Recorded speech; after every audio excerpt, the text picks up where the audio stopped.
ಸರ್ವರಿಗೂ ಲಸಿಕೆ ಕೂಡಲೇ ಹಾಕಿಸಿ ಜೀವ ಉಳಿಸಿ ವಿಶೇಷ ಕಾರ್ಯಕ್ರಮಕ್ಕೆ ಸ್ವಾಗತ. ನಾನು ಮಾಲ್ತೇಶ್. ನಮ್ಮ ಜೊತೆಗೆ ನನ್ನ ಕೊಲೀಗ್ ಆನಂದ್ ಬುರ್ಲಿ ಅವರು ಕೂಡ ಜಾಯ್ನ್ ಆಗಿರ್ತಾರೆ. ಅದರ ಜೊತೆಗೇನೆ ಹಲವಾರು ತಜ್ಞರು ಕೂಡ ನಮ್ಮ ಜೊತೆಗೆ ಜಾಯ್ನ್ ಆಗ್ತಾರೆ. ಕಾರಣ ಏನು ಅಂತ ಅಂದ್ರೆ ನಿಮ್ಗೆಲ್ಲ ಗೊತ್ತಿರೋ ಹಾಗೆ ಕೊರೋನಾದ ವಿರುದ್ಧದ ಹೋರಾಟದ ಈ ಸಂದರ್ಭದಲ್ಲಿ ಲಸಿಕೆ ಎಷ್ಟು ಮುಖ್ಯ ಅನ್ನುವಂಥದ್ದು ನಿಮ್ಗೆಲ್ಲ ಈಗ ಆಲ್ರೆಡಿ ಅನುಭವಕ್ಕೆ ಬಂದಿದೆ. 18ರಿಂದ 44 ಹೋಗ್ಲಿ, 45 ವರ್ಷ ಮೇಲ್ಪಟ್ಟಂತವರಿಗೂ ಕೂಡ ಈಗ ಲಸಿಕೆ ಸಿಗ್ತಾ ಇಲ್ಲ. ಅದರಲ್ಲೂ ಸೆಕೆಂಡ್ ಡೋಸ್ ಪಡೆಯುವಂಥದ್ದು ತೀರಾ ಕಷ್ಟಕರವಾಗಿದೆ. ನಮ್ಮ ರಾಜ್ಯದ ವಿಚಾರವಾಗಿ ಬರೋಣ. ವ್ಯಾಕ್ಸಿನ್ಗಾಗಿ ಈಗ ಹಾಹಾಕಾರ ಶುರುವಾಗ್ತಾ ಇದೆ. ಆಕ್ಸಿಜನ್ ಇಲ್ಲ, ಬೆಡ್ ಇಲ್ಲ, ಅದೆಲ್ಲ ಒಂದ್ ಕಡೆ ಆಗ್ತಾ ಇದೆ. ಅದರ ಜೊತೆಗೇನೆ ವ್ಯಾಕ್ಸಿನ್ಗಾಗೂ ಕೂಡ ಈಗ ಪರದಾಡಬೇಕಾದಂತ ಸನ್ನಿವೇಶ ಬಂದಿದೆ. ಬಟ್ ವಿಚಾರ ಏನು ಅಂತ ಅಂದ್ರೆ, ನಮಗೆ ಕೇಂದ್ರ ಸರ್ಕಾರದಿಂದ ಅಥವಾ ಸೆಂಟ್ರಲ್ ಇಂದ ಅಥವಾ ಈಗ ವ್ಯಾಕ್ಸಿನ್ ಅನ್ನ ತಯಾರು ಮಾಡ್ತಾ ಇರುವಂತ ಕಂಪನಿಗಳಿಂದ ಸಿಗ್ತಾ ಇರುವಂತ ಲಸಿಕೆ ಎಷ್ಟು? ಹಾಗಾದ್ರೆ ನಮ್ಮ ರಾಜ್ಯಕ್ಕೆ ಎಷ್ಟು ಮ್ಯಾನುಫ್ಯಾಕ್ಚರ್ ಆಗ್ತಾ ಇದೆ, ಅದ್ರಲ್ಲಿ ನಮಗೆ ಎಷ್ಟು ಸಿಗ್ತಾ ಇದೆ, ಕೇಂದ್ರ ಸರ್ಕಾರಕ್ಕೆ ಎಷ್ಟು ಸಿಗ್ತಾ ಇದೆ, ಯಾವ್ಯಾವ ರಾಜ್ಯಗಳಿಗೆ ಎಷ್ಟೆಷ್ಟು ಸಿಗ್ತಾ ಇದೆ, ಈಗ ನಮ್ಗೆ ಸಿಗ್ತಾ ಇರುವಂತ ಪ್ರಮಾಣವನ್ನೇ ನಾವು ನೋಡ್ತಾ ಹೋದ್ರೆ ನಮ್ಮಲ್ಲಿ ಎಲ್ಲರಿಗೂ ಕೂಡ ಲಸಿಕೆ ಹಾಕೋದಕ್ಕೆ ಎಷ್ಟು ದಿನ ಬೇಕಾಗುತ್ತೆ? 18ರಿಂದ 44 ವರ್ಷ ವಯಸ್ಸಿನವರಿಗೆ ಹಾಗಾದ್ರೆ ಪೂರ್ಣ ಪ್ರಮಾಣದಲ್ಲಿ ಲಸಿಕೆ ಯಾವಾಗ ಸಿಗುತ್ತೆ? ಈ ಎಲ್ಲ ಗೊಂದಲಗಳನ್ನು ಕೂಡ ಪರಿಹರಿಸುವಂತ ಕೆಲಸವನ್ನ ಅಂಕಿ ಅಂಶದ ಮುಖೇನವಾಗಿ ನಿಮ್ ಜೊತೆಗೆ ಮಾಡ್ತಾ ಹೋಗ್ತೀವಿ. ಈ ಕಾರ್ಯಕ್ರಮದ ಮುಖೇನವಾಗಿ ವ್ಯಾಕ್ಸಿನ್ ಬಗ್ಗೆ ಸರ್ಕಾರ ಇಲ್ಲಿವರೆಗೂ ಸೂಕ್ತ ಮಾಹಿತಿಯನ್ನ ಕೊಡ್ತಾ ಇಲ್ಲ. ಯಾಕೆ ಹಾಗಾದ್ರೆ ಸುಪ್ರೀಂ ಕೋರ್ಟ್ ಕೂಡ ಇದಕ್ಕೆ ಸಂಬಂಧಪಟ್ಟಂಗೆ ಕೇಂದ್ರವನ್ನ ಆಗಾಗ ಪ್ರಶ್ನೆ ಮಾಡ್ತಾ ಇದೆ. ಕೊರೋನಾ 3ನೇ ಅಲೆಯ ಡೇಂಜರ್ ವಾರ್ನಿಂಗ್ ಇದ್ರೂ ಕೂಡ ವ್ಯಾಕ್ಸಿನ್ ಇಲ್ಲ. ಈ 2ನೇ ಅಲೆ ಬಿಡಿ, 3ನೇ ಅಲೆ ಒಳಗಾದ್ರೂ ವ್ಯಾಕ್ಸಿನ್ ಸಿಗುತ್ತಾ? ಹಾಗಾದ್ರೆ ಎಷ್ಟು ಸಮಯ ಬೇಕಾಗುತ್ತೆ? ಈಗ ನಡೀತಾ ಇರುವಂತ ವ್ಯಾಕ್ಸಿನ್ ಅಭಿಯಾನದ ಈ ಸ್ಪೀಡ್ ನ ಮುಖೇನವಾಗಿನೇ ನಾವು ನೋಡ್ತಾ ಹೋದ್ರೆ. ಆಮೇಲೆ ಇನ್ನೊಂದು ವಿಚಾರ ನಿಮ್ಗೆ ಗೊತ್ತಿರಲಿ, 18ರಿಂದ 44 ವರ್ಷದವರಿಗೆ ಲಸಿಕೆಯನ್ನ ಹಂಚಿಕೆ ಮಾಡ್ತಾ ಇದೆಯಲ್ಲ ಕೇಂದ್ರ ಸರ್ಕಾರ, ಕರ್ನಾಟಕಕ್ಕೆ ತೀರಾ ಕಡಿಮೆ. ಒಂದಲ್ಲ ಎರಡಲ್ಲ, ಮೊನ್ನೆ 1ನೇ ತಾರೀಕಿನಿಂದನೂ ನಾವು ನೋಡ್ತಾ ಹೋದ್ರೆ ಗುಜರಾತ್, ರಾಜಸ್ಥಾನ, ಮಹಾರಾಷ್ಟ್ರಕ್ಕೆ ಸಿಕ್ಕಂತ ಪ್ರಮಾಣದಲ್ಲಿ ಕರ್ನಾಟಕಕ್ಕೆ ಸಿಗ್ತಾ ಇಲ್ಲ. ಯಾಕೆ ಹಾಗಾದ್ರೆ? ಬಹಳ ಮಂದಿ ಇದನ್ನ ಪ್ರಶ್ನೆ ಮಾಡ್ತಾ ಇದ್ದಾರೆ. ಯಾಕೆ ಕೆಲವೊಂದು ರಾಜ್ಯಗಳಿಗೆ ಮಾತ್ರ ನೀವು ಹೆಚ್ಚಿನ ಲಸಿಕೆಯನ್ನ ಕೊಡ್ತಾ ಇದ್ದೀರಾ, ಇನ್ನು ಕೆಲವೊಂದು ರಾಜ್ಯಗಳಿಗೆ ಯಾಕೆ ನೀವು ಲಸಿಕೆಯನ್ನ ಕೊಡ್ತಾ ಇಲ್ಲ ಅಂತ ಕೇಂದ್ರ ಸರ್ಕಾರದ ಬಳಿ ಉತ್ತರ ಇಲ್ಲ. ಜೊತೆಗೆ ಸುಪ್ರೀಂ ಕೋರ್ಟ್ಗೂ ಕೂಡ ಹೇಳಿದೆ, ಲಸಿಕೆ ವಿಚಾರಕ್ಕೆ ಸಂಬಂಧಪಟ್ಟ ಹಾಗೆ ನಾವು ವ್ಯವಸ್ಥಿತವಾಗಿ ಮಾಡ್ತೀವಿ, ಕೇಂದ್ರ ಸರ್ಕಾರದ ಸುಪ್ರೀಂ ಕೋರ್ಟ್ ನಿರ್ದೇಶನಗಳಲ್ಲಿ ಬೇಕಾಗಿಲ್ಲ ಅನ್ನುವಂತ ರೀತಿಯಾಗಿ. ವ್ಯಾಕ್ಸಿನ್ ಕೊಡಿ ಅಂತ ಬಂದ್ರೆ ನಾಳೆ ಬಾ ಅನ್ನುವಂತ ಉತ್ತರ ಬಹಳಷ್ಟು ಹಾಸ್ಪಿಟಲ್ಗಳಲ್ಲಿ. ಕರ್ನಾಟಕದಲ್ಲಿ ವ್ಯಾಕ್ಸಿನ್ ಪಡೆಯೋದಕ್ಕೆ ಪರದಾಟದ ಪರಿಸ್ಥಿತಿ ನಿರ್ಮಾಣ ಆಗಿದೆ. 44ರಿಂದ ಉಳಿದಂತ ಏಜ್ ಅವರಲ್ಲ ನಾವು ಹೇಳ್ತಾ ಇರುವಂತದ್ದು, 18ರಿಂದ 44 ಹಂಗೆ ಆಗೋಗಿದೆ, ಉಳಿದಂತ ಏಜ್ನವರಿಗೂ ಹಂಗೆ ಆಗೋಗಿದೆ. ಬೆಂಗಳೂರು ಸೇರಿದ ಹಾಗೆ ರಾಜ್ಯಾದ್ಯಂತ ಕೊರೋನಾ ಲಸಿಕೆ ಪಡೆಯುವಂತ ನಿಟ್ಟಿನಲ್ಲಿ ಬಹಳ ಸಮಸ್ಯೆ ಇದೆ. ಬೆಂಗಳೂರಿನಲ್ಲಿ ಬೆಳಗ್ಗೆಯಿಂದಲೇ ವ್ಯಾಕ್ಸಿನ್ಗಾಗಿ ಸಾಲುಗಟ್ಟಿ ನಿಂತಿದ್ದಾರೆ. ಆಮೇಲೆ ವಿಚಾರ ಏನು ಅಂತ ಅಂದ್ರೆ, ಈ ಕೋವಿನ್ ಆ್ಯಪ್ ಅಥವಾ ಈ ಆರೋಗ್ಯ ಸೇತು ಆ್ಯಪ್ ಮುಖೇನವಾಗಿ ರಿಜಿಸ್ಟರ್ ಮಾಡ್ಕೊಂಡ್ರೆ ಬನ್ನಿ ಅಂತ ಹೇಳ್ತಾರೆ, ಶೆಡ್ಯೂಲ್ ಹೇಳ್ತಾರೆ, ಯಾವ ಹಾಸ್ಪಿಟ್ಲು ಅದೆಲ್ಲ ಓಕೆ, ಅಲ್ಲಿ ಹೋದ್ರೆ ಇಲ್ಲ ಲಸಿಕೆ. ಇದ್ಯಾಕೆ ಈ ತರದ್ ಗೊಂದಲ? ಹಂಗಾರೆ ಎಲ್ಲೋಯ್ತು ಲಸಿಕೆ? ಅಥವಾ ಏನ್ ಗೊಂದಲ ಆಗಿರೋದು? ಶಾರ್ಟೇಜ್ ಇದ್ರು ಬನ್ನಿ ಅಂತ ಹೇಳ್ತಿದಾರ. ದಾವಣಗೆರೆ, ಚಿತ್ರದುರ್ಗ, ಉಡುಪಿ, ಕೊಪ್ಪಳದಲ್ಲೂ ಕೂಡ ವ್ಯಾಕ್ಸಿನ್ಗಾಗಿ ಕ್ಯೂ. ಯಾವುದೇ ಕೇಂದ್ರಕ್ಕೂ ಹೋದ್ರೂ ಕೂಡ ವ್ಯಾಕ್ಸಿನ್ ಖಾಲಿ ಅಂತಿದ್ದಾರೆ. ಕೆಲವು ಕಡೆ ಹೊಡೆದಾಟಗಳಾಗಿದೆ, ಜನ ಹೊಡ್ಕಂತಿದ್ದಾರೆ. 18 ವರ್ಷ ಮೇಲ್ಪಟ್ಟಂತವರು ಲಸಿಕೆ ಪಡೆಯೋದಕ್ಕೆ ಉದ್ದುದ್ದ ಕ್ಯೂ.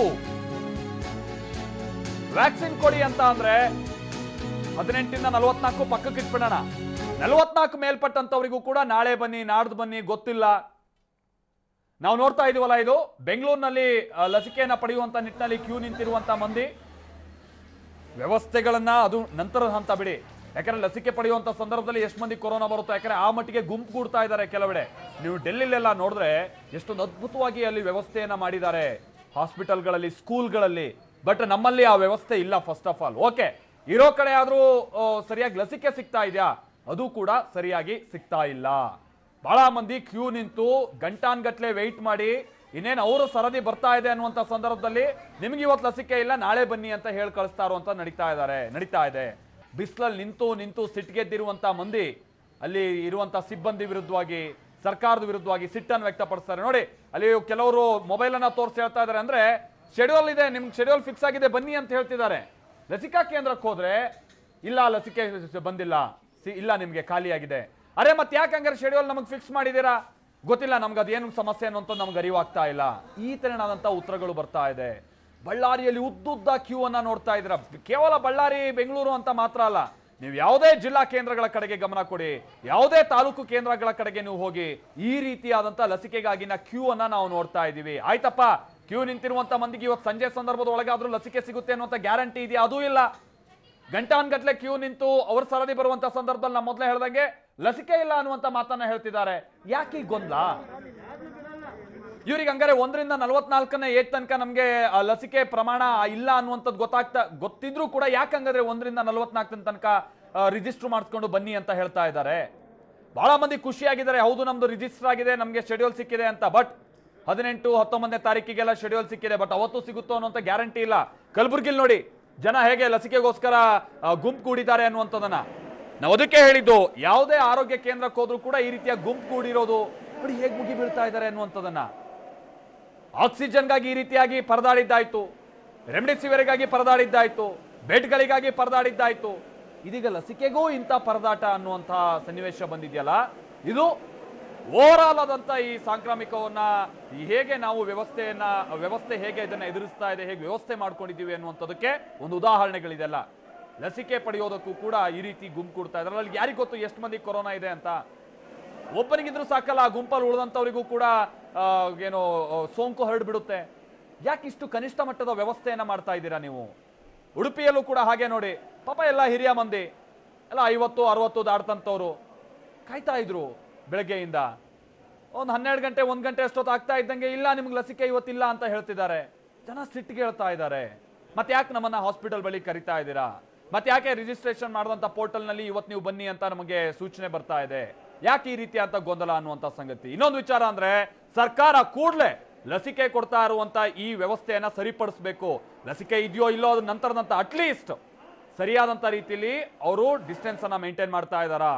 ನಾವು ಡೆಲ್ಲಿಲೆಲ್ಲ ಅದಕ್ಕೆ ಹೇಳಿದ್ದು, ಒಬ್ಬೊಬ್ಬರಿಗೆ ಒಂದೊಂದು ಟೇಬಲ್ ನಲ್ಲಿ ಕೂರಿಸಿದ್ದಾರೆ. ಎಷ್ಟು ಚೆನ್ನಾಗಿ ಕೂರಿಸಿದ್ದಾರೆ ಅಂತ ಅಂದ್ರೆ 6 ಅಡಿ ಡಿಫ್ರೆನ್ಸ್ ಇದೆ ಒಬ್ಬರಿಂದ ಒಬ್ಬರಿಗೆ.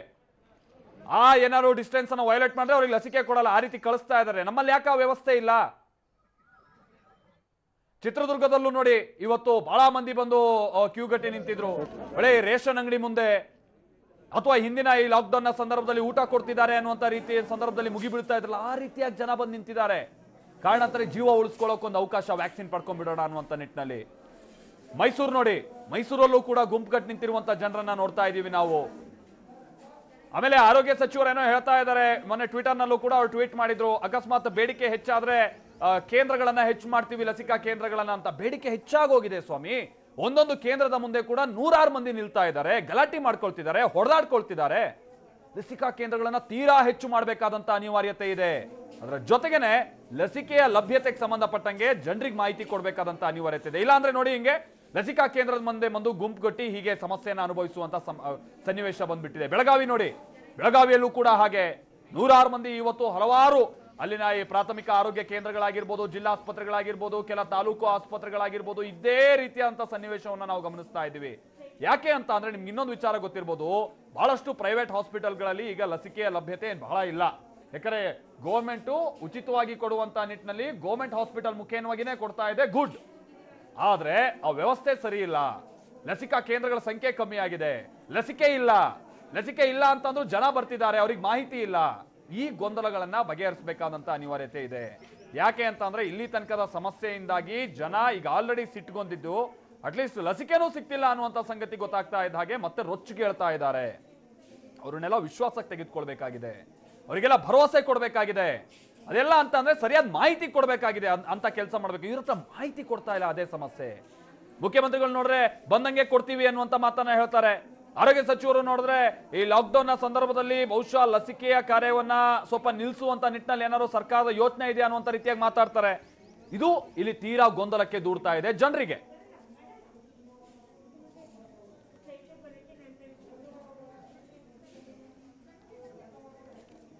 ವ್ಯಾಕ್ಸಿನ್ ಹಾಕಿಸಿಕೊಳ್ಳೋದಕ್ಕೆ ಜನ ಲಸಿಕಾ ಕೇಂದ್ರದ ಮುಂದೆ ಕ್ಯೂ ನಿಲ್ಲಬೇಕಾದಂತಹ ಪರಿಸ್ಥಿತಿ. ಬೆಳಗ್ಗಿನ ಜಾವ 3 ಗಂಟೆಗೆ ಕೊಡುವಂತ ಟೋಕನ್ ಇಸ್ಕೊಳ್ಳೋದಕ್ಕೆ 3:15 ಹೋಗಿ ನಿಲ್ಲಬೇಕಾದಂತಹ ಪರಿಸ್ಥಿತಿ ಉಂಟಾಗಿದೆ ಅಂತ ಹೇಳಿದ್ರೆ ಎಲ್ಲಿ ಎಡವಿದೀವಿ ನಾವು? ಕರ್ನಾಟಕ ಮಾತ್ರವಲ್ಲ, ಇಡೀ ದೇಶಾದ್ಯಂತ ಲಸಿಕೆಗೆ ಒಂದು ಹಂತಕ್ಕೆ ಬೇಡಿಕೆ ಹೆಚ್ಚಾಗ್ತಾ ಇದೆ. ವ್ಯಾಕ್ಸಿನ್ ಖರೀದಿ ಹಂಚಿಕೆಯಲ್ಲಿ ಕೇಂದ್ರ ಸರ್ಕಾರ ಮಾಡಿಕೊಂಡಿರುವಂತಹ ಎಡವಟ್ಟೇನು? ಇಲ್ಲಿ ಕೇಂದ್ರ ಸರ್ಕಾರ ಮಾಡಿಕೊಂಡಿರುವಂತಹ ಎಡವಟ್ಟು ಯಾವ ರೀತಿಯಾಗಿದೆ? ದೇಶಾದ್ಯಂತ ವ್ಯಾಕ್ಸಿನ್ಗಾಗಿ ಹಾಹಾಕಾರ ಶುರುವಾಗಿದೆ. ಕೇಂದ್ರ ಸರ್ಕಾರದ ಅದ್ಯಾವ ತಪ್ಪು ವ್ಯಾಕ್ಸಿನ್ಗಾಗಿ ಪರಿತಪಿಸುವಂತೆ ಮಾಡ್ತಾ ಇದೆ? ಇಲ್ಲಿ ಕೇಂದ್ರ ಸರ್ಕಾರ ಮಾಡಿರುವಂತಹ ದೊಡ್ಡ ಮಟ್ಟದ ಎಡವಟ್ಟೊಂದು, ತನ್ನ ಕಾಲ್ ಮೇಲೆ ತಾನೇ ಕಲ್ಲು ಹಾಕೊಳ್ತಾ ಕೇಂದ್ರ ಸರ್ಕಾರ 130 ಕೋಟಿ ಜನರಿರುವಂತಹ ಭಾರತಕ್ಕೆ ವ್ಯಾಕ್ಸಿನ್ ಹಾಕಿಸೋದಕ್ಕೆ ಬೇಕಾದಂತಹ ವ್ಯವಸ್ಥೆಯನ್ನ ಮಾಡಿಕೊಂಡಿರ್ಲಿಲ್ವಾ? TV9 ತೆರೆದಿಡ್ತಾ ಇದೆ ವ್ಯಾಕ್ಸಿನ್ ಹಾಹಾಕಾರದ ಅಸಲಿ ಎತ್ತು. ಕರ್ನಾಟಕ ಮಾತ್ರವಲ್ಲ, ದೇಶದಾದ್ಯಂತ ವ್ಯಾಕ್ಸಿನ್ಗಾಗಿ ತೀವ್ರತರವಾದಂತಹ ಬರ ಇದೆ. ರಾಜ್ಯಗಳು ಕೇಳ್ತಾ ಇದ್ದಾವೆ ವ್ಯಾಕ್ಸಿನ್ ಕಳಿಸ್ಕೊಡಿ ಅಂತ ಹೇಳಿ, ಆದ್ರೆ ಇಲ್ಲಿ ಸರ್ಕಾರಕ್ಕೆ ಕಳಿಸ್ಕೊಡೋದಕ್ಕೂ ಕೂಡ ಸಾಧ್ಯ ಆಗ್ತಾ ಇಲ್ಲ. ಅಂಥದ್ದೊಂದು ಎಡವಟ್ಟು ಏನಾಗಿದೆ ಕೇಂದ್ರ ಸರ್ಕಾರದ್ದು? ಎಲ್ಲಿ ಕೇಂದ್ರ ಸರ್ಕಾರ ಎಡವಿದೆ ಅನ್ನೋದನ್ನ ಡೀಟೇಲ್ ಆಗಿ ತೋರಿಸ್ತಾ ಹೋಗ್ತೀವಿ. ಇದು ಕೇವಲ ಕರ್ನಾಟಕದ ಕಥೆಯಲ್ಲ, ಇಡೀ ದೇಶದಲ್ಲಿರುವಂತ ಅಷ್ಟು ರಾಜ್ಯಗಳು ಎಲ್ಲರೂ ಕೂಡ ಕೇಳ್ಕೊಳ್ತಾ ಇರೋದು ವ್ಯಾಕ್ಸಿನ್ ಕಳಿಸ್ಕೊಡಿ, ನಮಗೆ ವ್ಯಾಕ್ಸಿನ್ ಬೇಕು ಅನ್ನುವಂತ ನಿಟ್ಟಿನಲ್ಲಿ. ಆದ್ರೆ ವ್ಯಾಕ್ಸಿನ್ ಕೊಡೋದಕ್ಕೆ ಕೇಂದ್ರ ಸರ್ಕಾರದ ಬಳಿನಲ್ಲಿ ವ್ಯಾಕ್ಸಿನ್ ಇದೆಯಾ, ಅಥವಾ ವ್ಯಾಕ್ಸಿನ್ ಉತ್ಪಾದನೆ ಮಾಡ್ತಾ ಇರುವಂತಹ ಕಂಪನಿಗಳ ಬಳಿಯಲ್ಲಿ ಏನಾದರೂ ಸ್ಟಾಕ್ ಇದೆಯಾ? ಭಾರತದಲ್ಲಿ 2 ಸಂಸ್ಥೆಗಳು ಕೊರೋನಾ ವ್ಯಾಕ್ಸಿನ್ ಅನ್ನು ಉತ್ಪಾದಿಸ್ತಾ ಇವೆ. ಇಡೀ ಭಾರತದಲ್ಲಿ ಉತ್ಪಾದನೆ ಮಾಡ್ತಾ ಇರೋದು 2 ಸಂಸ್ಥೆಗಳು, ಸೆರಮ್ ಹಾಗೇನೆ ಭಾರತ್ ಬಯೋಟೆಕ್. ತಿಂಗಳಿಗೆ 8 ಕೋಟಿ ಡೋಸ್ ಲಸಿಕೆಯನ್ನು ಉತ್ಪಾದಿಸ್ತಾ ಇದ್ದಾವೆ. ಆದ್ರೆ ದೇಶದಲ್ಲಿ 18 ರಿಂದ 44 ವರ್ಷದವರು 60 ಕೋಟಿ ಜನ ಇದ್ದಾರೆ. 60 ಕೋಟಿ ಜನಸಂಖ್ಯೆ ಇದೆ 18 ರಿಂದ 44 ವಯಸ್ಸಿನವರು. 60 ಕೋಟಿ ಜನರಿಗೆ 2 ಡೋಸ್ ಲಸಿಕೆ ನೀಡೋದಕ್ಕೆ 120 ಕೋಟಿ ಡೋಸ್ ಬೇಕು. ಆದ್ರೆ ನಮ್ಮ ದೇಶದಲ್ಲಿ ಅಷ್ಟೊಂದು ಪ್ರಮಾಣದ ಲಸಿಕೆ ಉತ್ಪಾದನೆ ಆಗ್ತಾ ಇಲ್ಲ. 2 ಕಂಪನಿಗಳು ಸೇರಿ ಉತ್ಪಾದನೆ ಮಾಡ್ತಾ ಇರೋದು 6 ರಿಂದ 8 ಕೋಟಿ. ಇಂಥ ಸಂದರ್ಭದಲ್ಲಿ 160 ಕೋಟಿ 120 ಕೋಟಿ ಡೋಸ್ ಲಸಿಕೆ ಎಲ್ಲಿಂದ ತರೋದು ಅನ್ನುವಂಥದ್ದು ಕೂಡ ಗೊತ್ತಾಗ್ತಾ ಇಲ್ಲ. ಯಾಕೆ ಇಂಥದ್ದೊಂದು ಸಮಸ್ಯೆ ಉಂಟಾಯಿತು? ಇಲ್ಲಿ ಉತ್ಪಾದನೆ ಮಾಡೋದಕ್ಕೆ ಬೇಕಾಗುವಂತಹ ವ್ಯವಸ್ಥೆಯನ್ನ ಕೇಂದ್ರ ಸರ್ಕಾರ ಕಂಪನಿಗಳಿಗೆ ಮಾಡಿಕೊಳ್ಳೋದಕ್ಕೆ ಹೇಳಿರ್ಲಿಲ್ವಾ? ಅಥವಾ ಕೇಂದ್ರ ಸರ್ಕಾರದ ಕಡೆಯಿಂದ ಆರ್ಥಿಕ ನೆರವೇನಾದರೂ ಕಂಪನಿಗಳಿಗೆ ಸಿಕ್ಕಿರ್ಲಿಲ್ವಾ? ಇದೆಲ್ಲವೂ ಕೂಡ ಡೀಟೇಲ್ ಆಗಿ ತೋರಿಸ್ತಾ ಹೋಗ್ತೀವಿ. ಇಲ್ಲಿ ಕೇಂದ್ರ ಸರ್ಕಾರ ಮಾಡಿಕೊಂಡಿರುವಂತಹ ಎಡವಟ್ಟು ಯಾವ ರೀತಿಯಾಗಿದೆ? 18 ರಿಂದ 44 ವಯಸ್ಸಿನವರಿಗೆ ವ್ಯಾಕ್ಸಿನ್ ಕೊಡ್ತೀವಿ ಅಂತ ಹೇಳಿ ರಿಜಿಸ್ಟ್ರೇಷನ್ ಮಾಡಿಕೊಳ್ಳೋದಕ್ಕೆ ಕೋವಿನ್ ಪೋರ್ಟಲ್ ಅಲ್ಲಿ ಎಲ್ಲವೂ ಕೂಡ ಸ್ಲಾಟ್ ಓಪನ್ ಆಗುತ್ತೆ. ಸ್ಲಾಟ್ ಓಪನ್ ಆದ ನಂತರದಲ್ಲಿ ರಿಜಿಸ್ಟರ್ ಮಾಡ್ಕೊಂಡಿರೋರು ವ್ಯಾಕ್ಸಿನ್ ಸಿಗುತ್ತೆ ಅಂತ ಹೇಳಿ ವ್ಯಾಕ್ಸಿನ್ ಸೆಂಟರ್ ಹತ್ರ ಹೋದ್ರೆ, ಲಸಿಕೆ ಕೊಡುವಂತ ಕೇಂದ್ರದ ಬಳಿಯಲ್ಲಿ ಹೋದ್ರೆ ವಾಪಸ್ ಕಳಿಸ್ತಾ ಇದ್ದಾರೆ ಎನ್ನುವಂತ ಮಾಹಿತಿ ಇದೆ. ಆದ್ರೆ ಇಲ್ಲಿ ಗಂಭೀರವಾಗಿ ಪರಿಗಣಿಸಬೇಕಾಗಿರೋದು, ಒಂದು ಬಾರಿ ಕೋವಿನ್ ಪೋರ್ಟಲ್ ನಲ್ಲಿ ರಿಜಿಸ್ಟರ್ ಆದ್ಮೇಲೆ ಅಲ್ಲಿ ಸ್ಲಾಟ್ ಓಪನ್ ಆಗಿ ಬುಕ್ ಮಾಡಿದ್ರೆ ಖಂಡಿತವಾಗಿಯೂ ಕೂಡ ಅವರಿಗೆ ಲಸಿಕೆಯನ್ನ ಕೊಡಲೇಬೇಕಾದಂತ ಅನಿವಾರ್ಯತೆ ಸರ್ಕಾರಕ್ಕಿದೆ. ಆದ್ರೆ ಆ ಬಗ್ಗೆ ಯಾರು ಕೂಡ ತಲೆ ಕೆಡಿಸ್ಕೊಳ್ತಾ ಇಲ್ಲ. ಇಲ್ಲಿ ಬಹಳ ಸ್ಪಷ್ಟವಾಗಿ ಗೊತ್ತಾಗ್ತಾ ಇರುವಂತದ್ದು ಏನು ಅಂತ ಅಂದ್ರೆ, ಒಪ್ಪಂದ ಮಾಡ್ಕೊಳ್ಳುವಂತ ಸಂದರ್ಭದಲ್ಲಿ ಆ ತುರ್ತಾಗಿ ಒಪ್ಪಂದ ಮಾಡ್ಕೊಳ್ಳೋಕೆ ಮುಂದಾಗದೆ ನಮ್ಮ ದೇಶದಲ್ಲಿ ಎಷ್ಟು ಲಸಿಕೆಯ ಅವಶ್ಯಕತೆ ಇದೆ ಅನ್ನುವಂಥದ್ದನ್ನ ಸರಿಯಾಗಿ ಮನಗಾಣದೆ ಹೋದಂತ ಕಾರಣಕ್ಕಾಗಿ ಇವತ್ತು ಇಂಥ ಸನ್ನಿವೇಶದಲ್ಲಿ ನಾವಿದ್ದೀವಿ ಅನ್ನುವಂಥದ್ದು. ಲಸಿಕೆ ಪೂರೈಕೆಗೆ ಕಳೆದ ವರ್ಷವೇ ಕಂಪನಿಗಳೊಂದಿಗೆ ಒಪ್ಪಂದವನ್ನ ಮಾಡ್ಕೊಳ್ಬೇಕಾಗಿತ್ತು, ಅದರಲ್ಲೂ ಪ್ರಮುಖವಾಗಿ ಸೆರಮ್ ಜೊತೆಗೆ ಭಾರತ್ ಬಯೋಟೆಕ್ ಜೊತೆಗೆ. ಆದ್ರೆ ಕಳೆದ ವರ್ಷ ಕೇಂದ್ರ ಸರ್ಕಾರ ಖರೀದಿ ಒಪ್ಪಂದವನ್ನೇ ಮಾಡ್ಕೊಂಡಿಲ್ಲ. ಸೆರಮ್ ಮತ್ತು ಭಾರತ್ ಬಯೋಟೆಕ್ ಕಂಪನಿ ಮೇಲೆ ಮಾತ್ರ ಅವಲಂಬನೆ ಆಗಿದ್ದೀವಿ. ನಿಮ್ಗೆ ಗೊತ್ತಿಲ್ಲ, ನಮ್ಮ ದೇಶದಲ್ಲಿ ಲಸಿಕೆಯನ್ನ ಉತ್ಪಾದಿಸುವಂತ ಸುಮಾರು 21 ಕಂಪನಿಗಳಿದೆ. ಬಟ್ ಸ್ಟಿಲ್ ನಾವು ಈ 2 ಕಂಪನಿಗಳ ಜೊತೆಗೆ ಯಾಕೆ ಆ 21 ಕಂಪನಿಗಳ ಮುಖ್ಯವಾಗಿ ನಾವು ಮ್ಯಾನುಫ್ಯಾಕ್ಚರ್ ಮಾಡಕ್ ಆಗ್ತಾ ಇಲ್ಲ, ಅದೆಲ್ಲ ನಂತರದ ಹಂತದಲ್ಲಿ ನಾವು ನಿಮ್ಗೆ ಹೇಳ್ತಾ ಹೋಗ್ತೀವಿ. ವಿದೇಶಿ ಲಸಿಕಾ ಕಂಪನಿಗಳ ಜೊತೆಗೂ ಕೂಡ ಇದುವರೆಗೂ ಖರೀದಿ ಒಪ್ಪಂದ ಮಾಡ್ಕೊಂಡಿಲ್ಲ. ನಮ್ಮ ದೇಶದ ಬಿಡಿ 21, ಹೊರಗಿನವ್ರ ಜೊತೆಗೂ ಕೂಡ ಆಗಿಲ್ಲ. ಇನ್ನು ವಿದೇಶಿ ಕಂಪನಿಗಳ ಜೊತೆ ಒಪ್ಪಂದ ಮಾಡ್ಕೊಂಡಿದ್ದಿದ್ರೆ ಇವತ್ತು ಈ ಕೊರತೆ ಬೀಳ್ತಾ ಇರಲಿಲ್ಲ. ಅಮೆರಿಕದ ಜಸ್ಟ್ ಎಕ್ಸಾಂಪಲ್ ಹೆಂಗ ಅವರು ಮುಂದಾಲೋಚನೆ ಮಾಡ್ತಾರೆ ಅಂತ, 33 ಕೋಟಿ ಜನಸಂಖ್ಯೆ, ಆದ್ರೆ 40 ಕೋಟಿ ಡೋಸ್ ಒಪ್ಪಂದಕ್ಕೆ ಮಾಡ್ಕೊಂಡಿದ್ರು ಅವರು, ಫೈಸರ್ ಸೇರಿದ ಹಾಗೆ ಬೇರೆ ಬೇರೆ ಕಂಪನಿಗಳ ಜೊತೆಗೆ. ಆದ್ರೆ ನಮ್ಮ ದೇಶದಲ್ಲಿ ಸೆರಮ್ನಿಂದ 26 ಕೋಟಿ ಲಸಿಕೆಗೆ ಕೇಂದ್ರ ಸರ್ಕಾರ ಒಪ್ಪಂದ ಮಾಡ್ಕೊಂಡಿದೆ. ಆ 26 ಕೋಟಿ ಪೈಕಿ 15 ಕೋಟಿ ಡೋಸ್ ಅನ್ನ ಲಸಿಕೆ ಪೂರೈಸಿದೆ ಸೆರಮ್ ಇನ್ಸ್ಟಿಟ್ಯೂಟ್. ಇನ್ನು 11 ಕೋಟಿ ಅವ್ರು ಕೊಡಕ್ಕುಂಟು, 6 ಕೋಟಿ ಕೊಡಕ್ಕಿದೆ. ಭಾರತ್ ಬಯೋಟೆಕ್ ಕಂಪನಿ ಜೊತೆಗೆ 5 ಕೋಟಿ ಡೋಸ್ ಪೂರೈಕೆಗೆ ಕೇಂದ್ರ ಆರ್ಡರ್ ಮಾಡ್ಕೊಂಡಿದೆ. ಅದರಲ್ಲಿ ಹೆಚ್ಚು ಕಡಿಮೆ 1 ಕೋಟಿಯಷ್ಟು ಪೂರೈಕೆ ಆಗಿದೆ ಅನ್ನುವಂಥದ್ದು ಗೊತ್ತಾಗ್ತಾ ಇದೆ. ಜುಲೈ ತಿಂಗಳೊಳಗೆ ಈ 5 ಕೋಟಿನೂ ಕೂಡ ಸಿಗುತ್ತೆ ಅನ್ನುವಂಥ ಸಂಗತಿ ಗೊತ್ತಾಗ್ತಾ ಇದೆ. ಅಲ್ಲಿಗೆ ನಮ್ಗಿನ್ನೂ ಕೂಡ ಸೆರಮ್ ಇಂದ 11 ಕೋಟಿ ಬರಕ್ಕಿದೆ, ಬಯೋಟೆಕ್ ಇಂದ 4 ಕೋಟಿ ಅಂತ ಅಂದ್ರು.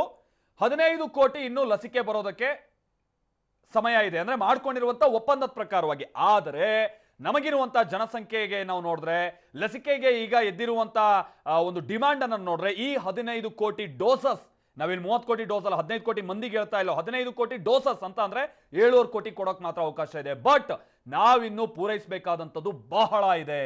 ನಮ್ಮ ದೇಶದಲ್ಲಿ ಲಸಿಕೆ ಮೇಲೆ ಅವಲಂಬಿತವಾದಂಥವರಿಗೆ ಲಸಿಕೆ ಕೊಡ್ತಾ ಹೋದ್ರೆ ಎಷ್ಟು ದಿನ ಬೇಕಾಗುತ್ತೆ, ಹಂಗಾರೆ ಎಷ್ಟು ವರ್ಷ ಬೇಕಾಗುತ್ತೆ, ಆ ಲೆಕ್ಕವನ್ನು ಕೂಡ ನಾವು ನಿಮ್ಗೆ ನೀಡ್ತಾ ಹೋಗ್ತೀವಿ. ಈಗಿರುವಂತ ಲಸಿಕೆಯ ಒಪ್ಪಂದ ಏನಿದೆ ಇದು ಜುಲೈ ಒಳಗಾಗಿ ಪೂರ್ಣಗೊಂಡ್ರು ಕೂಡ ಆ ನಂತರದಲ್ಲಿ ಏನು ಒಪ್ಪಂದ ಆಗಿದೆ ಅನ್ನುವಂಥದ್ದು ಕ್ಲಾರಿಟಿ ಇಲ್ಲ. ಕೇಂದ್ರ ಸರ್ಕಾರದಿಂದ ಈ ಕುರಿತ ಅಂತ ಮಾಹಿತಿ ಇಲ್ಲ. ಹೀಗಾಗಿ ಇವರು ಯಾವಾಗ ಒಪ್ಪಂದ ಇನ್ನೂ ಮಾಡ್ಕೊಳ್ತಾರೆ, ಯಾವಾಗ ಇತರ ಕಂಪನಿಗಳ ಜೊತೆ ಸೇರಿ ಇವರು ಲಸಿಕೆ ಉತ್ಪಾದನೆಗೆ ಚುರುಕು ಮುಡಿಸ್ತಾರೆ, ಇದಿನ್ನೂ ಕೂಡ ಗೊಂದಲದಲ್ಲೇ ಇದೆ. ವ್ಯಾಕ್ಸಿನ್ ಬೇಕು ಅಂತ ಹೇಳಿ ಜನ ಲಸಿಕಾ ಕೇಂದ್ರ ಎದುರುಗಡೆಗೆ ಕ್ಯೂ ನಿಲ್ಬೇಕಾದಂತ ಪರಿಸ್ಥಿತಿಗೆ ನಾವು ಬಂದು ತಲುಪಿದೀವಿ ಅಂತ ಹೇಳಿದ್ರೆ ಎಲ್ಲಿ ಎಡವಟ್ಟಾಗಿದೆ, ಎಲ್ಲಿ ಸಮಸ್ಯೆ ಆಗಿರೋದು ಅಂತ ಹೇಳಿ ನೋಡ್ತಾ ಹೋದ್ರೆ ರಾಜ್ಯಾದ್ಯಂತ ಲಸಿಕೆಗೆ ಬರ ಎದುರಾಗಿದ್ರು ಸರ್ಕಾರದ ಜಾಣ ಮೌನ. ಇಲ್ಲಿ ರಾಜ್ಯಾದ್ಯಂತ ವ್ಯಾಕ್ಸಿನ್ಗೋಸ್ಕರ ಜನ ಒದಾಡ್ತಾ ಇದ್ದಾರೆ, ಹೊಡೆದಾಡ್ತಾ ಇದ್ದಾರೆ. ಆದ್ರೆ ಸರ್ಕಾರ ಮಾತ್ರ ಸುಮ್ಮನಿದೆ. ಲಸಿಕೆ ಸಿಗುತ್ತೆ ಅಂತಾನು ಹೇಳ್ತಿಲ್ಲ. ಇನ್ನೂ 15 ದಿವಸ ಲಸಿಕೆ ಸಿಗೋದಿಲ್ಲ, ಲಸಿಕಾ ಕೇಂದ್ರಕ್ಕೆ ಬರಬೇಡಿ ಅಂತನಾದ್ರೂ ಹೇಳೋದಕ್ಕಾಗತ್ತಾ? ಅದೂ ಮಾಡ್ತಾ ಇಲ್ಲ ಸರ್ಕಾರ. ಅಡ್ಡಗೋಡೆ ಮೇಲೆ ದೀಪ ಇಟ್ಟಂತೆ ಮಾತನಾಡ್ತಿದೆ ಸರ್ಕಾರ. ವ್ಯಾಕ್ಸಿನ್ ನೀಡೋ ಬಗ್ಗೆ ಸರ್ಕಾರದ್ದು ಒಂದ್ ರೀತಿಯಾದಂತಹ ದ್ವಂದ್ವ ನಿಲುವು ಇಲ್ಲಿ. ಕೊಡೋದಿಲ್ಲ, ಒಂದು 15 ದಿವಸ ನಿಲ್ಸ್ಬಿಡ್ತೀವಿ, ವ್ಯಾಕ್ಸಿನ್ ಬರೋವರೆಗೂ ಸಿಗೋದಿಲ್ಲ ಅಂತ ಹೇಳಿದ್ರೆ ಜನ ಅಟ್ಲೀಸ್ಟ್ ಮನೆಯಲ್ಲಾದ್ರೂ ಇರ್ತಾರೆ. ನೀವು ಕೋವಿನ್ ಪೋರ್ಟಲ್ಗೆ ಹೋಗ್ತೀವಿ, ರಿಜಿಸ್ಟರ್ ಮಾಡ್ತೀವಿ, ಸ್ಲಾಟ್ ಓಪನ್ ಆಗಿರುತ್ತೆ, ಬುಕ್ ಮಾಡ್ತೀವಿ, ಲಸಿಕಾ ಕೇಂದ್ರಕ್ಕೆ ಹೋಗ್ತೀವಿ. ಯಾವಾಗ ಅಲ್ಲಿ ಹೋಗಿ ಕ್ಯೂ ಅಲ್ಲಿ ನಿಲ್ತೀವೋ ಅವಾಗ ಹೇಳ್ತೀರಿ ಲಸಿಕೆ ಕೊಡೋದಿಲ್ಲ ಅಂತ ಹೇಳಿ. ಸರ್ಕಾರ 18 ವರ್ಷ ಮೇಲ್ಪಟ್ಟವರಿಗೆ ಲಸಿಕೆ ಹಂಚಿಕೆ ಬಗ್ಗೆ ನಿರ್ಣಯ ಕೈಗೊಳ್ತಾ ಇಲ್ಲ. 100% ಇಲ್ಲಿ 18 ವರ್ಷ ಮೇಲ್ಪಟ್ಟಂತವರಿಗೆ, 44 ವರ್ಷದ ಕೆಳಗಿನವರಿಗೆ ಲಸಿಕೆ ಸಿಗೋದು ಭಾರಿ ಡೌಟ್ ಇದೆ. ಮೇ 1ನೇ ತಾರೀಕಿನಿಂದ ಸಾಂಕೇತಿಕವಾಗಿ ಲಸಿಕಾ ಅಭಿಯಾನ ಆರಂಭ ಆದ್ರೂ ವ್ಯಾಕ್ಸಿನ್ ಸಿಗ್ತಾ ಇಲ್ಲ. ಲಾಕ್ಡೌನ್ ಮುಗಿಯೋವರೆಗೂ ವ್ಯಾಕ್ಸಿನ್ ಹಂಚಿಕೆ ಕಷ್ಟ ಅಂತ ಹೇಳ್ತಾ ಇದ್ದಾರೆ ಸುಧಾಕರ್. ಹಂಗಿದ್ರೆ ಆದೇಶ ಮಾಡಿಬಿಡಿ, ಹಂತ ಹಂತವಾಗಿ ವ್ಯಾಕ್ಸಿನ್ ಹಂಚಿಕೆ ಮಾಡ್ತೀವಿ ಅಂತ ಹೇಳಿ ಸಿಎಂ ಯಡಿಯೂರಪ್ಪ ಹೇಳ್ತಾರೆ. ಆರೋಗ್ಯ ಇಲಾಖೆ ಸಚಿವರು ಒಂದ್ ರೀತಿಯಾಗಿ ಹೇಳ್ತಾರೆ, ಮುಖ್ಯಮಂತ್ರಿಗಳು ಒಂದ್ ರೀತಿಯಾಗಿ ಹೇಳ್ತಾರೆ. ಜನ ಯಾವ್ದನ್ನ ನಂಬಬೇಕು, ಯಾವ್ದನ್ನ ಬಿಡಬೇಕು, ಹಂತ ಹಂತವಾಗಿ ಅಂದ್ರೆ ವ್ಯಾಕ್ಸಿನ್ ಬರೋದು ಯಾವಾಗ ಅಂತನಾದ್ರೂ ತಿಳಿಸ್ಬೇಕಲ್ವಾ? ಅಟ್ಲೀಸ್ಟ್ ರಾಜ್ಯ ಸರ್ಕಾರದ ಬಳಿ ಹಂಚಿಕೆ ಮಾಡಬೇಕಾದಷ್ಟು ವ್ಯಾಕ್ಸಿನ್ ಇದೆಯೋ ಇಲ್ವೋ? ಖಂಡಿತವಾಗಿಯೂ ಕೂಡ ನಮಗಿರುವಂತಹ ಮಾಹಿತಿಯ ಪ್ರಕಾರ ಸರ್ಕಾರದ ಬಳಿನಲ್ಲಿ ಯಾರೆಲ್ಲ 18 ವರ್ಷ ಮೇಲ್ಪಟ್ಟು 44 ವರ್ಷಕ್ಕಿಂತ ಕೆಳಗಡೆ ಇದ್ದಾರೋ ಅಂಥವರಿಗೆ ಲಸಿಕೆ ಕೊಡೋದಕ್ಕೆ ಸರ್ಕಾರದ ಬಳಿಯಲ್ಲಿ ಲಸಿಕೆ ಅಷ್ಟರ ಮಟ್ಟಿಗೆ ಸ್ಟಾಕ್ ಇಲ್ಲ ಅನ್ನುವಂಥದ್ದು ಗೊತ್ತಾಗ್ತಾ ಇದೆ. ಅದೇ ಕಾರಣಕ್ಕಾಗಿ ಇಲ್ಲಿ ಸರ್ಕಾರ ಟೈಮ್ ಬೈ ಮಾಡ್ತಾ ಇರೋದು. ಇಲ್ಲಿ ಸೆರಮ್ ಇನ್ಸ್ಟಿಟ್ಯೂಟ್ ಇಂದ ಬರಬೇಕಾಗಿರುವಂತಹ ಲಸಿಕೆ ಬರೋವರೆಗೂ ಕೂಡ ಇಂಥದೇ ಸ್ಥಿತಿ ಮುಂದುವರಿಯುತ್ತೆ. ಹಾಗಿದ್ರೆ 18 ವರ್ಷ ಮೇಲ್ಪಟ್ಟಂತವರಿಗೂ ಕೂಡ ಲಸಿಕೆ ಕೊಡ್ತೀವಿ ಎನ್ನುವಂತ ನಿಟ್ಟಿನಲ್ಲಿ ಡಾಕ್ಟರ್ ಕೆ ಸುಧಾಕರ್ ಏನ್ ಮಾತನಾಡಿದ್ದಾರೆ, ಲಾಕ್ಡೌನ್ ಸಂದರ್ಭದಲ್ಲಿ ಕೊಡೋದಕ್ಕೆ ಸಾಧ್ಯ ಆಗುತ್ತೋ ಆಗೋದಿಲ್ವೋ ಅನ್ನೋದ್ರ ಬಗ್ಗೆ ಕೂಡ ಅವರು ಕ್ಲಾರಿಫಿಕೇಶನ್ ಕೊಟ್ಟಿದ್ದಾರೆ. ನೋಡೋಣ ಬನ್ನಿ. ಈಗಾಗಲೇ ನಮಗೆ ಲಸಿಕೆ ಅಂತೂ ಲಭ್ಯ ಇದೆ, ಎಲ್ರಿಗೂ ಕೊಡೋಷ್ಟಲ್ಲ. ಆದರೆ ಸುಮಾರು ಒಂದು 5 ಲಕ್ಷಕ್ಕೂ ಹೆಚ್ಚು ಲಸಿಕೆ ಬಂದಿರೋದ್ರಿಂದ 18ರಿಂದ 44 ವರ್ಷದ ವ್ಯಕ್ತಿಗಳಿಗೆ ಈ ಸಂದರ್ಭದಲ್ಲಿ ಕೊಡ್ಲಿಕ್ಕಾಗುತ್ತಾ, ಮತ್ತು ಅವರು ಮನೆಗಳಿಂದ ಬರಲಿಕ್ಕೆ ಕೂಡ ಅವರಿಗೆ ತೊಂದರೆ ಸಿಕ್ಕಾಕೊಳ್ತಾರೆ. ಹಾಗಾಗಿ ಇದನ್ನು 14 ದಿನಗಳ ಮುಂದಕ್ಕೆ ಹಾಕಬೇಕು ಅನ್ನುವಂಥ ಒಂದು ವಿಚಾರವನ್ನು ಮುಖ್ಯ ಕಾರ್ಯದರ್ಶಿಗಳು ಮತ್ತು ನಮ್ಮ ಗೃಹ ಸಚಿವರು ಸಭೆಯಲ್ಲಿ ನನ್ನ ಜೊತೆಯಲ್ಲಿ ಚರ್ಚೆ ಮಾಡಿದ್ದಾರೆ. ಹಾಗಾಗಿ ಆ ನಿಟ್ಟಿನಲ್ಲಿ ಅಂತಿಮವಾಗಿ ಮನೆ ಮುಖ್ಯಮಂತ್ರಿಗಳಿಗೆ ಕೇಳಿ ನಿರ್ಣಯವನ್ನು ತೆಗೆದುಕೊಳ್ತೀವಿ. ಏನಾಗಿದೆ, ವ್ಯಾಕ್ಸಿನೇಷನ್ ಬರೋಕ್ಕೆ ಪ್ರಾರಂಭ ಆಗಿದೆ. 2ನೇ ಡೋಸ್ ಕೊಡೋದಕ್ಕೆ ಈಗ ಪ್ರಾರಂಭ ಮಾಡಿದ್ದೇವೆ. ಯಾವುದೇ ಅಡ್ಡಿ ಆತಂಕಗಳಿಲ್ಲ. ಬಂದಂಗೆ ನಾವು ಕೊಡ್ತೇವೆ. ಯಾರು ಸಹ ಪ್ಯಾನಿಕ್ ಆಗಿ ರಾತ್ರಿ ಹೋಗಿ ಕ್ಯೂ ನಿಂತ್ಕೊಂಡು ಬೊಬ್ಬೆ ಹೊಡೆಯುವಂಥ ಅಗತ್ಯ ಇಲ್ಲ. ಇದ್ರ ಬಗ್ಗೆ ಆರೋಗ್ಯ ಇಲಾಖೆಯವರು ಡೆಲ್ಲಿನಲ್ಲಿ ವಿಶೇಷ ಗಮನ ಕೊಡ್ತಾ ಇದ್ದಾರೆ. ಹಂತವಾಗಿ ಬರುತ್ತೆ. ಬಂದಂಗೆ ವ್ಯಾಕ್ಸಿನೇಷನ್ ಕೊಡ್ತೇವೆ. ಯಾರು ಗಾಬರಿ ಪಡ್ಕೊಳ್ಳುವಂಥ ಅಗತ್ಯ ಇಲ್ಲ. ದಯಮಾಡಿ ಸಹಕರಿಸಬೇಕು ಅಂತ ಅವ್ರು ವಿನಂತಿ. ಇದು ನಾವಿಲ್ಲಿ ಗಮನಿಸ್ತಾ ಇರುವಂತಹ ಸಂಗತಿ. ಬಟ್ ನಾವು ವಿಚಾರ ನೋಡ್ತಾ ಹೋದ್ರೆ 18ರಿಂದ 44 ವಯಸ್ಸಿನ ತನಕ ಕರ್ನಾಟಕದಲ್ಲಿ ಆಗ್ತಾ ಇರುವಂತಹ ಡೋಸೇಜ್ ತೀರಾ ಕಮ್ಮಿ. ಹಾಗಾದ್ರೆ ರಾಜ್ಯದಲ್ಲಿ 18 ವರ್ಷ ಮೇಲ್ಪಟ್ಟಂತವರಿಗೆ ಸರ್ಕಾರದ ವ್ಯಾಕ್ಸಿನೇಷನ್ ಪ್ಲಾನ್ ಏನು? ಎಷ್ಟು ಜನರಿಗೆ ಲಸಿಕೆಯನ್ನ ನೀಡಲಾಗಿದೆ, ಎಷ್ಟು ಜನರಿಗೆ ಇನ್ನೂ ನೀಡಬೇಕಾಗಿದೆ, ಎಷ್ಟು ಲಸಿಕೆ ಇದೆ ಇವ್ರ ಹತ್ರ? ಸರ್ಕಾರದ ನಿರ್ಲಕ್ಷ್ಯವನ್ನ ವ್ಯಾಕ್ಸಿನ್ ಅಂಕಿ ಅಂಶಗಳೇ ಬಟಾ ಬಯಲು ಮಾಡ್ತಾ ಇದೆ. ರಾಜ್ಯದಲ್ಲಿ 18ರಿಂದ 44 ವರ್ಷದ 3.26 ಕೋಟಿ ಜನ ಇದ್ದಾರೆ. 3,26,00,000 18ರಿಂದ 44 ವಯಸ್ಸಿನವರು. ಇವರಿಗೆಲ್ಲ 2 ಡೋಸ್ನಂತೆ ಕೊಡ್ತಾ ಹೋದ್ರು ಕೂಡ ಹೆಚ್ಚು ಕಡಿಮೆ 6.5 ಕೋಟಿ ಡೋಸ್ ಬೇಕು. ಆದ್ರೆ ರಾಜ್ಯದಲ್ಲಿ ಇದುವರೆಗೂ ಕೇವಲ 6.5 ಲಕ್ಷ ಡೋಸ್ ಮಾತ್ರ ಇದೆ. ಎಲ್ಲಿ 6.5 ಕೋಟಿ, ಎಲ್ಲೂ 6.5 ಲಕ್ಷ. ಈಗ ಆಲ್ರೆಡಿ 2 ಕೋಟಿ ಕೋವಿಶೀಲ್ಡ್, 1 ಕೋಟಿ ಕೋವ್ಯಾಕ್ಸಿನ್ ಲಸಿಕೆ ಖರೀದಿಗೆ ಒಪ್ಪಂದ ಆಗಿದೆ. ರಾಜ್ಯ ಸರ್ಕಾರ ಹಣ ಬಿಡುಗಡೆ ಮಾಡಿದ್ರೂ ಕೂಡ ಉತ್ಪಾದನಾ ಕಂಪನಿಗಳಲ್ಲಿ ಲಸಿಕೆ ಇಲ್ಲ. ನೀವು ಮೊನ್ನೆ ಗೊತ್ತಾಗಿರ್ಬೋದು, ರಾಜ್ಯ ಸರ್ಕಾರ ಕ್ಯಾಬಿನೆಟ್ ಮೀಟಿಂಗ್ ಮಾಡಿ 1 ಕೋಟಿ ಜನರಿಗೆ ಕೊಡಬೇಕು ಅಂತ ಹೇಳಿ 400 ಕೋಟಿ ರೂಪಾಯಿ ಅಷ್ಟು ಹಣ ಬಿಡುಗಡೆ ಮಾಡೋದಕ್ಕೆ ತುರ್ತಾಗಿ ನಿರ್ಧಾರ ತೆಗೆದುಕೊಂಡ್ರು. ಬೇಕಾದ ಪ್ರಮಾಣದ ಲಸಿಕೆ ಯಾವಾಗ ಸಿಗುತ್ತೆ ಅನ್ನುವಂಥದ್ದು ಸರ್ಕಾರಕ್ಕೆ ಇನ್ನೂ ಕೂಡ ಗೊತ್ತೇ ಇಲ್ಲ. ನಿಮ್ಗೊಂದು ಜಸ್ಟ್ ಒಂದು ಎಕ್ಸಾಂಪಲ್ ಹೇಳ್ತೀವಿ.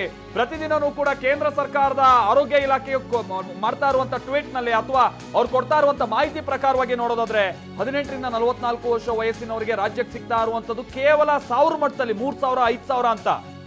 ಅದೇ ನಾವು ಡೆಲ್ಲಿಗೆ ಹೋದ್ರೆ ನಿನ್ನೆದ್ ನೋಡ್ರೆ 3,66,000 ಡೋಸೇಜ್ ಡೆಲ್ಲಿ ಕೊಟ್ಟಿದ್ದಾರೆ. ಮಹಾರಾಷ್ಟ್ರಕ್ಕೆ ಗುಜರಾತಿಗೆ 3,23,000 ಡೋಸ್ ಕೊಟ್ಟಿದ್ದಾರೆ. ಹರಿಯಾಣಗೆ 2,93,000, ಮಹಾರಾಷ್ಟ್ರಕ್ಕೆ 5 ಲಕ್ಷ, ಗುಜರಾತಿಗೆ 4 ಲಕ್ಷ ಡೋಸೇಜ್ ಕೊಟ್ಟಿದ್ದಾರೆ. ಕರ್ನಾಟಕಕ್ಕೆ 21,000 ಡೋಸೇಜ್ ಕೊಟ್ಟಿದ್ದಾರೆ. ಎಷ್ಟು ಅಜಗಜಾಂತರ ಇದೆ. ನಿನ್ನೆನೆ ನಾವು ಜಸ್ಟ್ ನೋಡೋಣ, ಈ 44 ರಿಂದ 44 ತನಕ ವಯಸ್ಸಿನವರಿಗೆ ಕೊಟ್ಟಿರುವಂತ 25 ಲಕ್ಷ ಡೋಸೇಜ್ ಅಲ್ಲಿ ಕರ್ನಾಟಕದ ಕೇವಲ 21,000. ಅಲ್ಲಿಗೆ 10% ಕೂಡ ಇಲ್ಲ, 2% ಕೂಡ ಇಲ್ಲ ನಮ್ಮಲ್ಲಿ ಸಿಗ್ತಾ ಇರುವಂತದ್ದು. ಇದು ಪ್ರತಿದಿನನೂ ಹಿಂಗೆ ಆಗ್ತಾ ಇದೆ. ಇದು ಕೇಂದ್ರದ ಕಡೆಯಿಂದನೂ ಕೂಡ ರಾಜ್ಯದ ಪಾಲು ಸರಿಯಾಗಿ ವಿತರಣೆ ಆಗ್ತಾ ಇಲ್ಲ. ಪ್ರತಿದಿನನೂ ಬೇರೆ ಬೇರೆ ರಾಜ್ಯಕ್ಕೆ 1.5 ಲಕ್ಷ 2 ಲಕ್ಷ ಡೋಸೇಜ್ ಕೊಟ್ರೆ ನಮಗೆ 3,000 4,000 ಡೋಸೇಜ್ ಕೊಡ್ತಾ ಇದ್ದಾರೆ. ಇವರು ಗಟ್ಟಿ ಧ್ವನಿಯಲ್ಲಿ ಕೇಳುವಂತ ದಮ್ ಪ್ರದರ್ಶಿಸ್ತಾ ಇಲ್ಲ.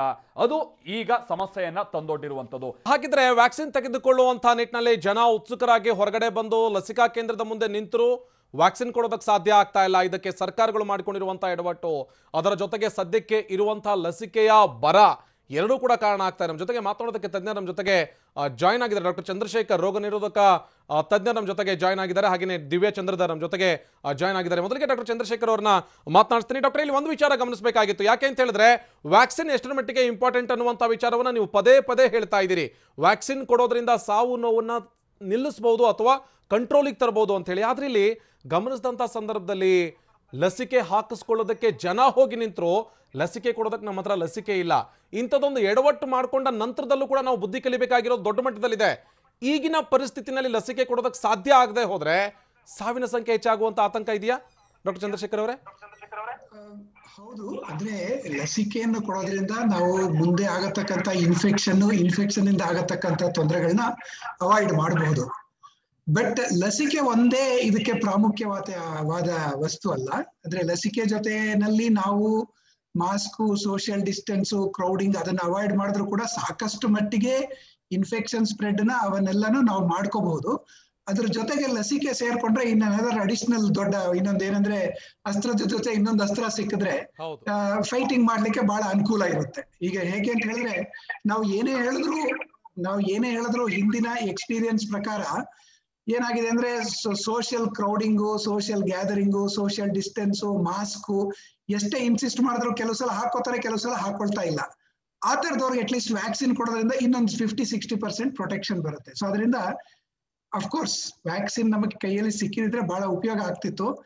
ಸಿಗೋವರೆಗೂ ನಾವು ಈ ಇನ್ನೊಂದು ಎರಡನೇ ಒಂದು ಏನು ಪ್ರಮುಖವಾದ ಒಂದು ಅಸ್ತ್ರ ಇದೆ, ಮಾಸ್ಕ್ ಮತ್ತೆ ಸೋಷಿಯಲ್ ಡಿಸ್ಟೆನ್ಸ್, ಅದನ್ನ ಮೇಂಟೈನ್ ಮಾಡ್ಕೊಂಡ್ರೆ ಚೆನ್ನಾಗಿರುತ್ತೆ. ಡಾಕ್ಟರ್, ಇಲ್ಲಿ ಒಂದು ವಿಚಾರ ಇತ್ತು, 18 ರಿಂದ 44 ವಯಸ್ಸಿನವರಿಗೆ ನಾವು ವ್ಯಾಕ್ಸಿನ್ ಕೊಡ್ತೀವಿ ಎನ್ನುವಂತ ಮಾತನ್ನು ಸರ್ಕಾರ ಹೇಳ್ತಾ ಇತ್ತು. ಬಟ್ ಗಮನಿಸ್ತಾ ಹೋದಂತ ಸಂದರ್ಭದಲ್ಲಿ ಆ ರೀತಿಯಾಗಿ ಸಾವನ್ನಪ್ಪುವಂತ ಆ ಏಜ್ ಗ್ರೂಪ್ನಲ್ಲಿ ಸಾವನ್ನಪ್ಪುವಂಥವ್ರ ಸಂಖ್ಯೆ ಇದೆಯಲ್ಲ ಕರ್ನಾಟಕದಲ್ಲಿ ತೀರಾ ದೊಡ್ಡ ಮಟ್ಟದಲ್ಲಿದೆ. ಅಂಥವ್ರನ್ನ ಅಟ್ಲೀಸ್ಟ್ ಈಗಿನಿಂದಲೇ ನಾವು ವ್ಯಾಕ್ಸಿನ್ ಕೊಟ್ಟು ಕಾಪಾಡಿಕೊಳ್ಳೋದಕ್ಕೆ ಸಾಧ್ಯ ಆದರೆ, ನಾವು 60+ ಹೇಗೆ ವ್ಯಾಕ್ಸಿನ್ ಕೊಟ್ವಿ ಫಸ್ಟ್ ಡೋಸ್ ವ್ಯಾಕ್ಸಿನ್ನು, ಅದೇ ರೀತಿಯಾಗಿ ಫಸ್ಟ್ ಡೋಸ್ ಈ ಏಜ್ ಗ್ರೂಪ್ನವ್ರಿಗೆ ಕೊಡ್ತಾ ಹೋದ್ರೆ ಮುಂದಿನ ಅಲೆ ಅಥವಾ ಮುಂದೆ ಬರುವಂಥ ಈ ಇನ್ಫೆಕ್ಷನ್ ಇದೆಯಲ್ಲ ಅದನ್ನು ತಡೆಯೋದಕ್ಕೆ, ಅದರಿಂದ ಆಗುವಂಥ ಸಾವನ್ನು ತಡೆಯೋದಕ್ಕೆ ಸಾಧ್ಯ ಆಗುತ್ತೆ. ಯಾಕೆಂದರೆ ಈ ಏಜ್ ಗ್ರೂಪಿನ ಯುವಕರೇ ಟಾರ್ಗೆಟ್ ಆಗ್ತಾ ಇರುವಂಥ ಇಂಥ ಸಂದರ್ಭದಲ್ಲಿ ವ್ಯಾಕ್ಸಿನ್ ಕೊಡಬೇಕಾದಂಥ ಜವಾಬ್ದಾರಿ ಸರ್ಕಾರಕ್ಕಿತ್ತು. ಹೌದು, ಅಲ್ಲ ಅದನ್ನ ನಾನು ಇಲ್ಲ ಅಂತ ಹೇಳ್ತಾ ಇಲ್ಲ. ಈಗ ಹೇಗಾಗಿದೆ ಅಂತ ಹೇಳಿದ್ರೆ ನಾವು ಏನು ಪರಿಸ್ಥಿತಿಲಿ ಇದೀವಿ ಆ ಪರಿಸ್ಥಿತಿನ ನಿಭಾಯಿಸ್ಕೊಂಡು ಹೋಗ್ಬೇಕು. ಈಗ ವ್ಯಾಕ್ಸಿನ್ ಕೊಟ್ಟಿದ್ರೆ ಚೆನ್ನಾಗಿತ್ತು, ಅದ್ರಲ್ಲಿ ಏನು ಎರಡನೇ ಮಾತಿಲ್ವೇ ಇಲ್ಲ. ಈಗೇನಾಗಿದೆ, ವ್ಯಾಕ್ಸಿನ್ ಬಂದ ಕೂಡಲೇ ಕೊಡ್ಲಿಕ್ಕೆ ಎಲ್ಲರೂ ರೆಡಿ ಇದ್ದಾರೆ, ವ್ಯಾಕ್ಸಿನ್ ಬಂದ ಕೂಡಲೇ ನಾವುಗಳು ಹೋಗಿ ತಗೊಳ್ಬೇಕು. ಸೊ ಬಟ್ ಅಲ್ಲಿವರೆಗೂ ಕೂಡ ನಾವು ಬೇರೆ ಪ್ರಿಕಾಷನ್ ನಾವು ಗಾಳಿಗೆ ಬಿಸಾಕದೆ ಅದನ್ನ ನೋಡ್ಕೊಂಡ್ರೆ ಅಟ್ಲೀಸ್ಟ್ ಒಂದ್ ವೇ ಸೇಫ್ ಗಾರ್ಡ್ ಇರ್ತೀವಿ ಅಂತ ಅಷ್ಟೇ ಹೇಳ್ತಾ ಇರೋದು. ನಾವು ವ್ಯಾಕ್ಸಿನ್ ಕೊಡದೇ ಇರೋದು ಕರೆಕ್ಟ್ ಅಂತ ಹೇಳ್ತಾ ಇಲ್ಲ. ವ್ಯಾಕ್ಸಿನ್ ಕೊಡಬೇಕಿತ್ತು ಕೊಡ ಆಗಿಲ್ಲ, ಏನೋ ಆಗಿದೆ, ಎಡವಟ್ಟಾಗಿದೆ ಅದರಲ್ಲಿ. ಬಟ್ ಈಗೇನಂದ್ರೆ ಆ ಎಡವಟ್ಟನ್ನ ಸುಧಾರಿಸ್ಕೊಂಡು ವ್ಯಾಕ್ಸಿನ್ ಬರೋಷ್ಟವರೆಗೂ ನಮ್ಮನ್ನು ಕಾಪಾಡಿಕೊಂಡು ವ್ಯಾಕ್ಸಿನ್ ತಗೊಂಡು second and third and fourth wave ಇಂದ ನಾವು ದೂರ ಇರಬಹುದು ಅಂತ ಒಂದು ನಿಜ.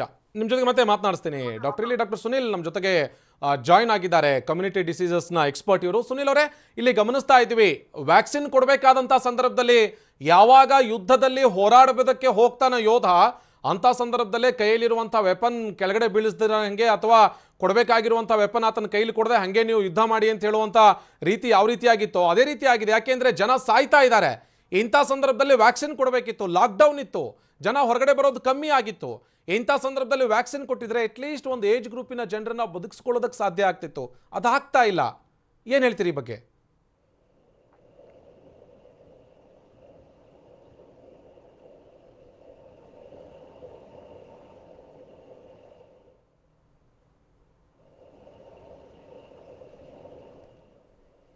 ಮೋಸ್ಟ್ಲಿ ಸಂಪರ್ಕ ಡಾಕ್ಟರ್ ಸುನಿಲ್ ಕೇಳಿಸ್ತಾ ಇದೆಯಾ ನಾನು ಮಾತನಾಡ್ತಾ ಇರೋದು?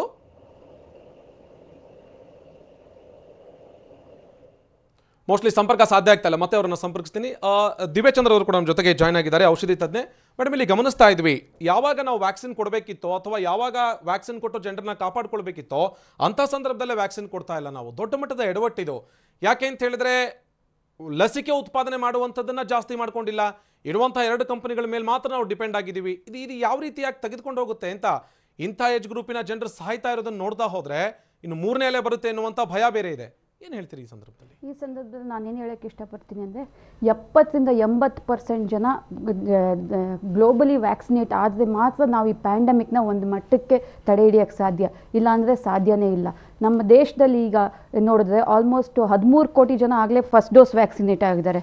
ಆಲ್ಮೋಸ್ಟ್ 2% ಅವ್ರು ಮಾತ್ರ ಕಂಪ್ಲೀಟ್ 2 ಡೋಸ್ ತೊಗೊಂಡಿರೋದು. ಅಂದರೆ ಯಾವ ಪರ್ಸೆಂಟೇಜಲ್ಲಿ ಇದ್ದೀವಿ ನಾವು? ವ್ಯಾಕ್ಸಿನೇಷನಲ್ಲಿ ನಿಲ್ಲಾಗಿದ್ದೀವಿ. ಈಗ ಬೇರೆ ದೇಶದಲ್ಲಿ ಲಂಡನ್ನಲ್ಲಾಗಲಿ ಇಸ್ರೇಲಲ್ಲಾಗಲಿ ಅವ್ರು ಯಾಕೆ ಕೋವಿಡ್ ಒಂದು ಹಂತಕ್ಕೆ ನಂಬರ್ ಆಫ್ ಕೇಸಸ್ ಕಡಿಮೆ ಆಯಿತು ಅಂದರೆ ವ್ಯಾಕ್ಸಿನೇಷನಿಂದ ನೀವು ಇನ್ಫೆಕ್ಷನ್ನೇ ಆಗೋಣ ಅಂದರೆ ನೀವು ಹಾಸ್ಪಿಟಲೈಸೇಷನ್ ಆಗೋದನ್ನ ಪ್ರಿವೆಂಟ್ ಮಾಡುತ್ತೆ ವ್ಯಾಕ್ಸಿನೇಷನ್ನು.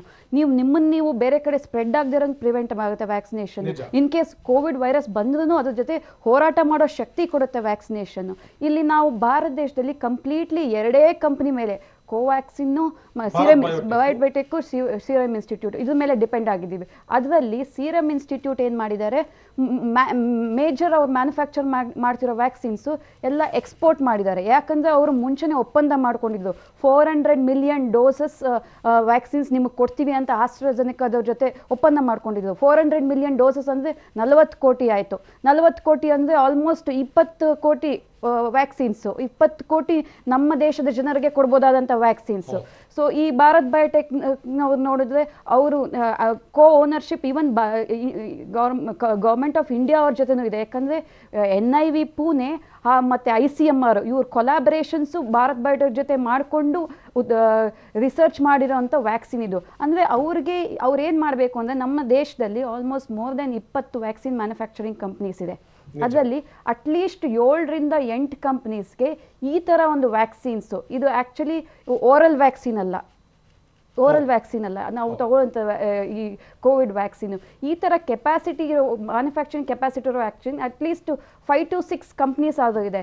ಅವ್ರಿಗೆ ಟೆಕ್ನಾಲಜಿ ಟ್ರಾನ್ಸ್ಫರ್ ಮಾಡಿ ಕಾಂಟ್ರಾಕ್ಟ್ ಮ್ಯಾನುಫ್ಯಾಕ್ಚರ್ ಕೊಡಿ. ಈ ಪೇಟೆಂಟ್ನ ನೀವೇ ಇಟ್ಕೊಂಡು ನಮ್ಮ ಕಂಪ್ನಿಯವ್ರು ಮಾತ್ರ ಮ್ಯಾನುಫ್ಯಾಕ್ಚರ್ ಮಾಡ್ತೀನಿ, ಬರೋ ಲಾಭದಲ್ಲಿ ನಾನು ಮಾತ್ರ ಇಟ್ಕೋತೀನಿ ಅನ್ನೋದನ್ನ ಮಾಡ್ತಾ ಇದ್ದರೆ ನಮ್ಮ ದೇಶದಲ್ಲಿ ಎಲ್ಲರಿಗೂ ವ್ಯಾಕ್ಸಿನ್ ಒದಗಿಸೋಕ್ಕೆ ಸಾಧ್ಯ ಇಲ್ಲ. ಹಾಗೂ ಬೇರೆ ಬೇರೆ ಕಂಟ್ರಿಯಿಂದ ಯಾಕೆ ಅಗ್ರಿಮೆಂಟ್ ಮಾಡ್ಕೊಂಡಿಲ್ಲ? ಇವಾಗ ಬಾಂಗ್ಲಾದೇಶ ಅಂದರೆ ಒಂದು ಕಂಪನಿ ಇದೆ, ಇನ್ಸೆಪ್ಟಾ ಅಂತ. ಆ ಕಂಪ್ನಿನಲ್ಲಿ ಆಲ್ಮೋಸ್ಟ್ 800 ರಿಂದ 1000 ಮಿಲಿಯನ್ ಡೋಸಸ್ ವ್ಯಾಕ್ಸಿನ್ ಮಾಡೋ ಕೆಪಾಸಿಟಿ ಇದೆ ನಮಗೆ, ಅಂದರೆ 1 ಇಯರ್ಲಿ ಅಂತ. ಬಟ್ ನಮಗೆ ಯಾರೂ ಪೇಟೆಂಟ್ಸ್ ಕೊಡ್ತಾ ಇಲ್ಲ. ಎಲ್ಲರೂ ಪೇಟೆಂಟು ಅವ್ರವ್ರದ್ದು ಜೋಪಾನ ಮಾಡಿ ಇಟ್ಕೊಂಡ್ಬಿಟ್ಟಿರೋ, ಇದು ನನ್ನ ಹೆಸರಲ್ಲಿದೆ, ಬೇರೆಯವ್ರು ಯಾರೂ ಮಾಡೋಂಗಿಲ್ಲ. ಅವರೇ ಆಗಿ R&D ಮಾಡಿ ಇದು ಕ್ಲಿನಿಕಲ್ ಟ್ರಯಲ್ ಮಾಡೋಕ್ಕೆ ಟೈಮ್ ತಗೋತಾ ಇದೆ.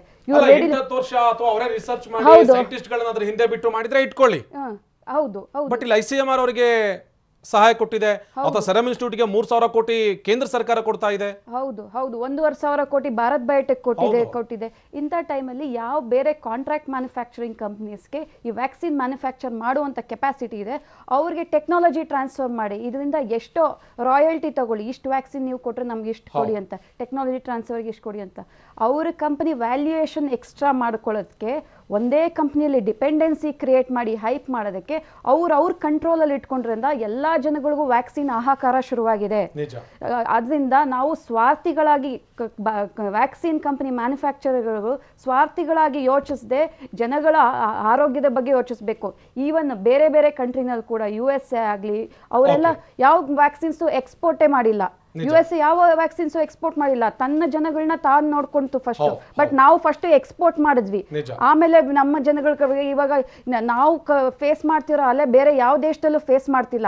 India being 70% vaccine provider for the whole world, ನಮ್ಮ ದೇಶದಲ್ಲಿ ಬರೀ 2.5% 2 ಡೋಸ್ ತಗೊಂಡಿದ್ದಾರೆ ಅಷ್ಟೇ, ಯಾರು ತಗೊಂಡಿಲ್ಲ ವ್ಯಾಕ್ಸಿನ್ಸ್. ಓಕೆ, ನಿಮ್ ಜೊತೆ ಮತ್ತೆ ಸಂಪರ್ಕಿಸ್ತೀನಿ ಮೇಡಮ್, ಮತ್ತೆ ಮಾತಾಡ್ತೀನಿ. ಇಲ್ಲಿ ನಮ್ ಜೊತೆಗೆ ದಿವ್ಯಾ ಚಂದ್ರಧರ್ ಅವರು ಹೇಳ್ತಾ ಇದ್ದ ಹಾಗೆ ಈಗ ಆಲ್ರೆಡಿ ಲೈಸೆನ್ಸ್ ಅನ್ನಾದ್ರೂ ಕೂಡ ಕಂಪಲ್ಸರಿ ಆಗಿನೋ ಅಥವಾ ವಾಲಂಟರಿ ಆಗಿನೋ ಈ ತರ ಕಂಪನಿಗಳ ಮುಖೇನವಾಗಿ ಮ್ಯಾನುಫ್ಯಾಕ್ಚರ್ ಮಾಡೋದಕ್ಕೆ ಅವಕಾಶ ಇದೆ. ಬಟ್ ಯಾಕಂತ ದಿಟ್ಟ ಹೆಜ್ಜೆಯನ್ನು ಇಂಥ ಕ್ರಿಟಿಕಲ್ ಸಂದರ್ಭದಲ್ಲಿ ಕುತ್ತಿಗೆಗೆ ಬಂದಿರೋ ಸಂದರ್ಭದಲ್ಲೂ ಕೂಡ ಕೇಂದ್ರ ಸರ್ಕಾರ ಹೆಜ್ಜೆ ಇಡ್ತಾ ಇಲ್ಲ ಅನ್ನುವಂಥದ್ದು ಇಲ್ಲಿ ಪ್ರಶ್ನೆ ಆಗಿದೆ. ಓಕೆ, ಇದ್ರ ಜೊತೆಗೇನೆ ರಾಜ್ಯ ಸರ್ಕಾರ ಏನ್ ಉದ್ದೇಶ ಹೊಂದಿದೆ, ಇವ್ರ ತಲೆಯಲ್ಲಿ ಏನಿದೆ, ಇವ್ರು ಏನ್ ಪ್ಲಾನ್ ಮಾಡ್ತಾ ಇದ್ದಾರೆ, ಇವರಿಗೆ ಮುಂದೆ ಹೇಗೆ ಈ ಲಸಿಕೆನ ಹಂಚಿಕೆ ಮಾಡಬೇಕು ಅನ್ನುವಂಥ ನಿಟ್ಟಿನಲ್ಲಿ ಇವರ ನಿಲುವೇನು, ಇವರಲ್ಲಿ ಏನ್ ಕ್ಲಾರಿಟಿ ಇದೆ, ಇದಕ್ಕೆ ಸಂಬಂಧಪಟ್ಟಂಗೆ ನಮ್ಮ ಜೊತೆಗೆ ನಮ್ಮ ಪ್ರತಿನಿಧಿ ಕಿರಣ್ ಜಾಯಿನ್ ಆಗ್ತಾ ಇದ್ದಾರೆ ಹೆಚ್ಚಿನ ಡೀಟೇಲ್ಸ್ ಅನ್ನು ಕೊಡುವಂತ ನಿಟ್ಟಿನಲ್ಲಿ. ಕಿರಣ್, ಬಹಳ ಸ್ಪಷ್ಟವಾಗಿ ಇಲ್ಲಿ ಸಂಗತಿ ಗೊತ್ತಾಗ್ತಾ ಇದೆ, ರಾಜ್ಯ ಸರ್ಕಾರ ಈಗ ಲಸಿಕೆ ಇರುವಂತ ಬೇಡಿಕೆಯನ್ನ ಪೂರೈಸೋದಕ್ಕೆ ಸಾಧ್ಯ ಆಗದೆ ಈ ಲಾಕ್ಡೌನ್ ಸಂದರ್ಭದಲ್ಲಿ ಲಸಿಕೆನೇ ನೀಡೋದಿಲ್ಲ ಅನ್ನುವಂತ ನಿಟ್ಟಿನಲ್ಲಿ ಒಂದು ನಿರ್ಧಾರಕ್ಕೆ ಬಂದರೂ ಕೂಡಲೇ ಆಶ್ಚರ್ಯ ಇಲ್ಲ.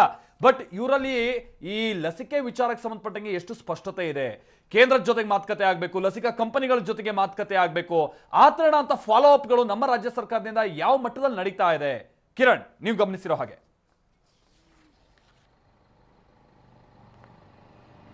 ಮಾಲ್ತೇಶ್, ಲಸಿಕೆ ನೀಡುವಂಥ ವಿಚಾರದಲ್ಲಿ ಸ್ಟ್ರಾಂಗ್ ಆದಂಥ ಒಂದು ಫಾಲೋ ಅಪ್ ರಾಜ್ಯ ಸರ್ಕಾರದ ಕಡೆಯಿಂದ ಆಗದೇ ಇರುವಂಥ ಕಾರಣಕ್ಕಾಗಿ ರಾಜ್ಯದಲ್ಲಿ ಈಗ ಲಸಿಕೆಯನ್ನು ನೀಡುವಂಥ ವಿಚಾರದಲ್ಲಿ ರಾಜ್ಯ ಸರ್ಕಾರ ಕೂಡ ಯೋಚನೆಯನ್ನು ಮಾಡುವಂಥ ಒಂದು ಪರಿಸ್ಥಿತಿ ನಿರ್ಮಾಣ ಆಗಿರುವಂಥದ್ದು. ಇಲ್ಲಿ 2 ವಿಚಾರಗಳಿದೆ ಮಾಲ್ತೇಶ್. ಒಂದು, 18 ವರ್ಷಕ್ಕಿಂತ ಮೇಲ್ಪಟ್ಟವರಿಗೆ ರಾಜ್ಯ ಸರ್ಕಾರವೇ ವೆಚ್ಚವನ್ನು ಭರಿಸಿ ಲಸಿಕೆಯನ್ನು ಕೊಡುವಂಥದ್ದು. ಇನ್ನೊಂದು, 45 ವರ್ಷ ಮೇಲ್ಪಟ್ಟವರಿಗೆ ಕೇಂದ್ರ ಸರ್ಕಾರ ಕೊಡುವಂತಹ ಲಸಿಕೆಯನ್ನು ನೆಚ್ಚಿಕೊಂಡು ಅದನ್ನು ರಾಜ್ಯ ಸರ್ಕಾರ ತನ್ನ ರಾಜ್ಯದಲ್ಲಿರುವಂಥ ಜನರಿಗೆ ಕೊಡ್ತಿರುವಂಥದ್ದು. ಹೀಗಾಗಿ 45 ವರ್ಷ ಮೇಲ್ಪಟ್ಟವಂಥವರಿಗೆ ಕೊಡುವಂತಹ ಲಸಿಕೆಯಲ್ಲಿ ಈವರೆಗೆ ರಾಜ್ಯಕ್ಕೆ ಕೇಂದ್ರದಿಂದ ಬಂದಿರುವಂಥದ್ದು ಕೇವಲ 1,10,49,700 ಚಿಲ್ಲರೆಯಷ್ಟು ಲಸಿಕೆ ಮಾತ್ರ ಈವರೆಗೆ ಬಂದಿದೆ. ಈ 2 ಹಂತದ ಲಸಿಕೆಯನ್ನು ಕೇಂದ್ರ ಸರ್ಕಾರ ಇಲ್ಲಿ ರಾಜ್ಯಕ್ಕೆ ಪೂರೈಕೆ ಮಾಡಿದೆ. ಕೋವಿಶೀಲ್ಡ್ನದ್ದು ಸುಮಾರು 99 ಲಕ್ಷದಷ್ಟು ಲಸಿಕೆಯನ್ನು ಬಂದಿದೆ. ಕೋವ್ಯಾಕ್ಸಿನ್ ಸುಮಾರು 10 ಲಕ್ಷದಷ್ಟು ಲಸಿಕೆಯನ್ನು ಕೇಂದ್ರ ಸರ್ಕಾರ 45 ವರ್ಷ ಮೇಲ್ಪಟ್ಟವರಿಗೆ ಕೊಟ್ಟಿದೆ. ಇಲ್ಲಿ ರಾಜ್ಯ ಸರ್ಕಾರ ಈ ಲಸಿಕೆಯನ್ನು ಅಂದ್ರೆ 45 ವರ್ಷ ಮೇಲ್ಪಟ್ಟವರಿಗೆ ಕೇಂದ್ರ ಸರ್ಕಾರಕ್ಕೆ ಎಷ್ಟೆಷ್ಟು ಕೊಟ್ಟಿದೆಯೋ ಅಷ್ಟನ್ನೇ ಮಾತ್ರ ನೆಚ್ಚಿಕೊಂಡು ಅದನ್ನ ರಾಜ್ಯದಲ್ಲಿ ವಿತರಣೆ ಮಾಡುವಂತ ಕೆಲಸವನ್ನ ಮಾಡ್ತಾ ಇದೆ ಹೊರತು ಸ್ಟ್ರಾಂಗ್ ಆದಂತಹ ಒಂದು ಡಿಮಾಂಡ್ ಅನ್ನ ಕೇಂದ್ರ ಸರ್ಕಾರದ ಮುಂದೆ ರಾಜ್ಯ ಸರ್ಕಾರ ಈವರೆಗೂ ಕೂಡ ಇಟ್ಟಿಲ್ಲ. ಎಲ್ಲವೂ ಕೂಡ ನಮಗೆ ಲಸಿಕೆ ಬೇಕು, ಲಸಿಕೆಯ ಒಂದು ಕೊರತೆ ಇದೆ ಅನ್ನುವಂಥದ್ದು ಕೇವಲ ಮನವಿಯ ರೂಪದಲ್ಲಿ ಇದೆ ಹೊರತು ಡಿಮಾಂಡ್ ನ ರೂಪದಲ್ಲಿ ಇನ್ನೂ ಕೂಡ ರಾಜ್ಯ ಸರ್ಕಾರದಿಂದ ಮಂಡನೆ ಆಗಿಲ್ಲ. ಹಾಗಾಗಿ ಕೇಂದ್ರ ಸರ್ಕಾರ ಕೊಡ್ತಾ ಇರುವಂತದ್ದನ್ನು ಮಾತ್ರ ಕಾಯ್ದು ನಂತರ ಕೊಡುವಂತಹ ಒಂದು ಪರಿಸ್ಥಿತಿ ನಿರ್ಮಾಣ ಆಗಿದೆ. ಇನ್ನು 18 ವರ್ಷ ಮೇಲ್ಪಟ್ಟವರಿಗೆ ಕೊಡುವಂತಹ ಲಸಿಕೆಯಲ್ಲಿ 2 ಕೋಟಿ ಲಸಿಕೆಯನ್ನು ಖರೀದಿ ಮಾಡೋದಕ್ಕೆ ರಾಜ್ಯ ಸರ್ಕಾರ ಆದೇಶವನ್ನು ಕೊಟ್ಟಿದೆ, ಕಾರ್ಯಾದೇಶವನ್ನು ಕೂಡ ಹೊರಡಿಸಿದೆ. ಈ ಪೈಕಿ ಈ ರಾಜ್ಯಕ್ಕೆ ಇವತ್ತಿನವರೆಗೂ ಕೂಡ ಬಂದಿರುವಂತದ್ದು ಕೇವಲ 6.5 ಲಕ್ಷ ಲಸಿಕೆಗಳು ಮಾತ್ರ. ಆ ಪೈಕಿ ಮೇ 1ನೇ ತಾರೀಕಿನಂದು ಬೆಳಗ್ಗೆ ಬಂದಿರುವಂತಹ 3 ಲಕ್ಷ ಲಸಿಕೆ ಡೋಸ್ಗಳು ಮತ್ತು ಶನಿವಾರ ಅಂದ್ರೆ ಮೇ 8ರಂದು ರಾತ್ರಿ ಬಂದಿರುವಂತಹ 3.5 ಲಕ್ಷ ಡೋಸ್ಗಳು, ಹೀಗೆ ಒಟ್ಟು 6.5 ಲಕ್ಷ ಡೋಸ್ಗಳು ಮಾತ್ರ 18 ವರ್ಷ ಮೇಲ್ಪಟ್ಟವರಿಗೆ ಬಂದಿದೆ. ಇಲ್ಲಿ ಈ ಒಂದು ಇಷ್ಟು ಕಡಿಮೆ ಪ್ರಮಾಣದ ಲಸಿಕೆ ಬರೋದಕ್ಕೆ ಪ್ರಮುಖವಾದಂತಹ ಕಾರಣ ಏನಂದ್ರೆ 18 ವರ್ಷ ಮೇಲ್ಪಟ್ಟವರಿಗೆ ಲಸಿಕೆ ಕೊಡುವಂತಹ ವಿಚಾರದಲ್ಲಿ ಅಂದ್ರೆ ರಾಜ್ಯವೇ ಖರ್ಚನ್ನ ಮಾಡಿ ವೆಚ್ಚವನ್ನು ಭರಿಸಿ ಕೊಡುವಂತಹ ಲಸಿಕೆಯಲ್ಲಿ ಮುಂಜಾಗ್ರತಾ ಕ್ರಮವಾಗಿ ಲಸಿಕೆಯನ್ನು ಸಂಗ್ರಹ ಮಾಡದೇ ಇರುವಂತದ್ದೇ ಪ್ರಮುಖವಾದಂತಹ ಕಾರಣ. ಯಾಕೆಂದ್ರೆ ಲಸಿಕೆಯನ್ನು ರಾಜ್ಯ ಸರ್ಕಾರ ದಾಸ್ತಾನು ಮಾಡ್ಕೊಂಡಿರ್ತಿದ್ರೆ, ಇಲ್ಲಿ ದಾಸ್ತಾನು ಅಂದ್ರೆ ಮುಂಚಿತವಾಗಿ ಖರೀದಿಯ ಆದೇಶವನ್ನು ಕೊಡುವಂಥದ್ದು, ಖರೀದಿಯ ಕಾರ್ಯಾದೇಶವನ್ನು ಹೊರಡಿಸುವಂಥದ್ದು, ಅದಕ್ಕೂ ಮೊದಲನೇದಾಗಿ ಖರೀದಿಯಂತ ನಿರ್ಧಾರವನ್ನ ಮಾಡುವಂಥದ್ದು. ಇಲ್ಲಿ ರಾಜ್ಯ ಸರ್ಕಾರ ಅಂತ್ಯಕ್ಕೆ ಅಂದ್ರೆ ಬಹುತೇಕ ಮೇ ತಿಂಗಳ 1ನೇ ತಾರೀಕಿನಂದು ಎಲ್ಲರಿಗೂ ಲಸಿಕೆನ ಕೊಡಲಿಕ್ಕೆ ಆರಂಭ ಮಾಡಬೇಕನ್ನುವಂತ ಕೇಂದ್ರ ಸರ್ಕಾರ ನಿರ್ದೇಶನ ಇದ್ರೂ ಕೂಡ ಇಲ್ಲಿ ರಾಜ್ಯ ಸರ್ಕಾರ ಮೊದಲ ಆದೇಶವನ್ನು ಹೊರಡಿಸುವಂಥದ್ದು ಬಹುತೇಕ ಏಪ್ರಿಲ್ನ ಕೊನೆಯ ವಾರದಲ್ಲಿ. ಹೀಗಾಗಿ ಏಪ್ರಿಲ್ ಕೊನೆಯ ವಾರದಲ್ಲಿ ರಾಜ್ಯ ಸರ್ಕಾರ ಸೆರಮ್ ಇನ್ಸ್ಟಿಟ್ಯೂಟ್ಗೆ ಆದೇಶವನ್ನು ಕೊಟ್ಟು ಅವರು ಪೂರೈಕೆಯನ್ನು ಮಾಡಬೇಕಾದ್ರೆ ಇನ್ನೂ ಕೂಡ ಮೇ ತಿಂಗಳ ಅಂತ್ಯ ಆಗತ್ತೆ. ಅದು ಮೊದಲ 2 ಹಂತದಲ್ಲಿ ರಾಜ್ಯ ಸರ್ಕಾರ ಖರೀದಿಗೆ ಆದೇಶವನ್ನು ಕೊಟ್ಟಿದೆ. ಮೊದಲ 1 ಕೋಟಿಯನ್ನ ಮೊದಲ ಬಾರಿಗೆ, ನಂತರದಲ್ಲಿ 1 ಕೋಟಿ, ಹಾಗೆ ಒಟ್ಟು 2 ಕೋಟಿಯ ಖರೀದಿಗೆ ಆದೇಶವನ್ನು ಹೊರಡಿಸಿದೆ. ಮೊದಲ ಬಾರಿಗೆ ಕೊಟ್ಟಂತಹ 1 ಕೋಟಿ ಆದೇಶ ಏನಿದೆ ಅದೇ ಪೂರೈಕೆ ಆಗೋದಕ್ಕೆ ಬಹುತೇಕ ಮೇ 3ನೇ ವಾರ ಆಗಬಹುದು ಅನ್ನುವಂತಹ ನಿರೀಕ್ಷೆಯನ್ನ ಸ್ವತಃ ರಾಜ್ಯ ಸರ್ಕಾರವೇ ಹೊಂದಿದೆ. ಹೀಗಾಗಿ ರಾಜ್ಯ ಸರ್ಕಾರ ತಾನೇ ಖರೀದಿ ಮಾಡಬೇಕನ್ನುವಂತಹ ಒಂದು ವಿಚಾರ ಗೊತ್ತಿದ್ರೂ ಕೂಡ ಅಲ್ಲಿ ಮುಂಚಿತವಾಗಿ ಖರೀದಿ ಮಾಡಿ ದಾಸ್ತಾನು ಮಾಡಿಕೊಳ್ಳದೇ ಇರುವಂತಹ ಹಿನ್ನೆಲೆಯಲ್ಲಿ ಈ ಒಂದು ರಾಜ್ಯದಲ್ಲಿ 18 ವರ್ಷ ಮೇಲ್ಪಟ್ಟವರಿಗೂ ಕೂಡ ಈಗ ಲಸಿಕೆಯನ್ನ ತಾನೇ ಖರ್ಚು ಮಾಡಿ ಕೊಡಬೇಕಿದ್ರು ಕೂಡ ಅದು ಕೊಡೋದಕ್ಕೆ ಸಾಧ್ಯವಾಗದಿರುವಂತಹ ಪರಿಸ್ಥಿತಿ ನಿರ್ಮಾಣ ಆಗಿರುವಂತದ್ದು. ಕೇಂದ್ರದಿಂದ 45 ವರ್ಷ ಮೇಲ್ಪಟ್ಟವರಿಗೆ ಬರುವಂತಹ ಲಸಿಕೆನ ಕಾಯಬೇಕಾಗಿರುವಂತಹ ವಿಚಾರ ಒಂದು ಕಡೆ ಆದ್ರೆ, ತಾನೇ ಖರ್ಚು ಮಾಡಿ ಕೊಡಿಸುವಂತಹ ಲಸಿಕೆಗೂ ಕೂಡ ಕಾಯಬೇಕಾದಂತಹ ಪರಿಸ್ಥಿತಿ ಇದೆ. ಇದಕ್ಕೆ ಕಾರಣ ಆಗಿರುವಂತದ್ದು ಕೊನೆ ಕ್ಷಣದಲ್ಲಿ ರಾಜ್ಯ ಸರ್ಕಾರ ಖರೀದಿಗೆ ಮುಂದಾದಂತಹ ಹಿನ್ನೆಲೆಯಲ್ಲಿ ಈ ವಿಚಾರ ಈಗ ಆಗ್ತಾ ಇರುವಂತದ್ದು. ಮತ್ತು ಲಸಿಕೆಗಾಗಿ ಜನರು ಕೂಡ ಆಸ್ಪತ್ರೆಗಳ ಮುಂದೆ ಕ್ಯೂ ನಿಲ್ಲುವಂತಹ ಒಂದು ಪರಿಸ್ಥಿತಿ ನಿರ್ಮಾಣ ಆಗ್ತಿದೆ. ಇದಕ್ಕೂ ಕೂಡ ಇಲ್ಲಿ ತನ್ನ ಬಳಿ ಲಸಿಕೆ ಸಂಗ್ರಹ ಇಲ್ಲ, ಕೊನೆ ಕ್ಷಣದಲ್ಲಿ ತಾನು ಖರೀದಿ ಮಾಡಿದ್ರಿಂದ ಈ ಸಮಸ್ಯೆ ಉಂಟಾಗಿದೆ ಅನ್ನುವಂತಹ ವಿಚಾರ ಸರ್ಕಾರಕ್ಕೆ ಗೊತ್ತಿದ್ರು ಕೂಡ ಎಲ್ಲೂ ಕೂಡ ಅದನ್ನ ಸರ್ಕಾರ ಒಪ್ಪಿಕೊಳ್ಳುವಂತಹ ಒಂದು ಗೋಜಿಗೆ ಕೂಡ ಹೋಗ್ತಾ ಇಲ್ಲ. ಈ ಲಸಿಕೆ ವ್ಯವಸ್ಥೆ ಎಲ್ಲವೂ ಕೂಡ ಸುಲಲಿತವಾಗಿದೆ, ಸುಗಮವಾಗಿ ಸಾಗ್ತಾ ಇದೆ, ಎಲ್ಲವೂ ಕೂಡ ಆಗ್ತಾ ಇದೆ ಅನ್ನುವಂತಹ ಮಾತನ್ನ ಹೇಳ್ಕೊಳ್ತಾ ಇದೆ. ಇದಕ್ಕೆ ಕೂಡ ತನ್ನ ತಪ್ಪನ್ನ ಮುಚ್ಚಿಟ್ಟುಕೊಳ್ಳೋದಕ್ಕೆ ರಾಜ್ಯ ಸರ್ಕಾರ ಇಲ್ಲಿ ಲಾಕ್ಡೌನ್ ಅವಧಿಯಲ್ಲಿ ಲಸಿಕೆಯನ್ನು ಕೊಡುವಂತಹ ವಿಚಾರದಲ್ಲೂ ಕೂಡ ಒಂದು ಮಾಸ್ಟರ್ ಪ್ಲಾನ್ ರೀತಿಯಲ್ಲಿ ಒಂದು ಸೂತ್ರವನ್ನು ರೂಪಿಸಿದೆ. ಅಂದ್ರೆ ಯಾರಿಗೆ ಆನ್ಲೈನ್ ಮೂಲಕವಾಗಿ ಇಲ್ಲಿ ನೋಂದಣಿಯನ್ನ ಮಾಡಿಕೊಂಡು ಅವರಿಗೆ ಮೆಸೇಜ್ಗಳು ಬಂದಿದೆಯೋ ಅವರು ಮಾತ್ರ ಹೋಗಿ ಲಸಿಕೆಯನ್ನು ಪಡಿಬಹುದು ಅನ್ನುವಂತಹ ಸೂಚನೆಯನ್ನ ಈಗ ರಾಜ್ಯ ಸರ್ಕಾರ ಹೊರಡಿಸಿದೆ. ಆನ್ಲೈನ್ ರಿಜಿಸ್ಟರ್ ಮಾಡಿಕೊಂಡು ಮೆಸೇಜ್ ಬರೆದಿದ್ದವರು ಕೂಡ ಹೋಗೋದಕ್ಕೆ ಅವಕಾಶ ಇಲ್ಲ ಅನ್ನುವಂಥದ್ದು, ಮತ್ತು ಆಸ್ಪತ್ರೆಯಲ್ಲಿ ಕ್ಯೂ ನಿಂತು ಕೂಡ ಪಡೆಯೋದಕ್ಕೆ ಅವಕಾಶ ಇಲ್ಲ ಅನ್ನುವಂತಹ ಸೂತ್ರವನ್ನು ಕೂಡ ರೂಪಿಸಿದೆ. ಇದೆಲ್ಲವೂ ಕೂಡ ತನ್ನ ತಪ್ಪನ್ನ ಮುಚ್ಚಿಟ್ಟುಕೊಳ್ಳೋದಕ್ಕೆ ಇಲ್ಲಿ ರಾಜ್ಯ ಸರ್ಕಾರ ಮಾಡ್ತಿರುವಂತಹ ಸೂತ್ರಗಳು. ಪ್ರಮುಖವಾದಂತಹ ಅಂಶ ಏನಂದ್ರೆ ಕೊನೆ ಕ್ಷಣದ ತಯಾರಿ ಇವತ್ತಿನ ರಾಜ್ಯದಲ್ಲಿನ ಪರಿಸ್ಥಿತಿಗೆ ಪ್ರಮುಖವಾದಂತಹ ಕಾರಣ. Exactly thank you Kiran. ನಮ್ಮ ಪ್ರತಿನಿಧಿ ಕಿರಣ್ ಹೇಳಿದಾಗೆ ಬಹಳ ಸ್ಪಷ್ಟ. ನಾವು ಇನ್ನೂ ರಿಕ್ವೆಸ್ಟ್ ಮಾಡ್ಕೊಳ್ತಾ ಇದ್ದೀವಿ, ನಾವು ಡಿಮ್ಯಾಂಡ್ ಮಾಡಬೇಕಿತ್ತು. ಯಾಕಂದ್ರೆ ಬೇರೆ ಬೇರೆ ರಾಜ್ಯಗಳಿಗೆ ಇಷ್ಟೊಂದು ಕಳಿಸ್ತಾ ಇದ್ರೆ ನಮ್ಗೆ ಯಾಕೆ ಇಲ್ಲ ಅನ್ನುವಂಥದ್ದನ್ನ ಈ ಡಿಮ್ಯಾಂಡ್ ಮಾಡದೇ ಇರುವಂತಹ ಕಾರಣಕ್ಕಾಗಿನೇ ನಾವಿನ್ನೂ ಈ ಗಟ್ಟಿ ಧ್ವನಿ ಇಲ್ಲದೆ ಇರುವಂತಹ ಕಾರಣಕ್ಕಾಗಿನೇ ಇನ್ನೂ ಈ ಸಮಸ್ಯೆಯನ್ನು ಎದುರಿಸುವಂತಾಗಿದೆ. ನಮ್ಮ ಜೊತೆಗೆ ಸಾಂಕ್ರಾಮಿಕ ರೋಗ ತಜ್ಞರಾಗಿರುವಂತಹ ಡಾಕ್ಟರ್ ಸುನಿಲ್ ಅವರು ಜಾಯಿನ್ ಆಗ್ತಾ ಇದ್ದಾರೆ. ಡಾಕ್ಟರ್ ಸುನಿಲ್ ಅವರು ನನ್ನ ಧ್ವನಿ ಕೇಳಿಸ್ತಾ ಇದೆಯಾ?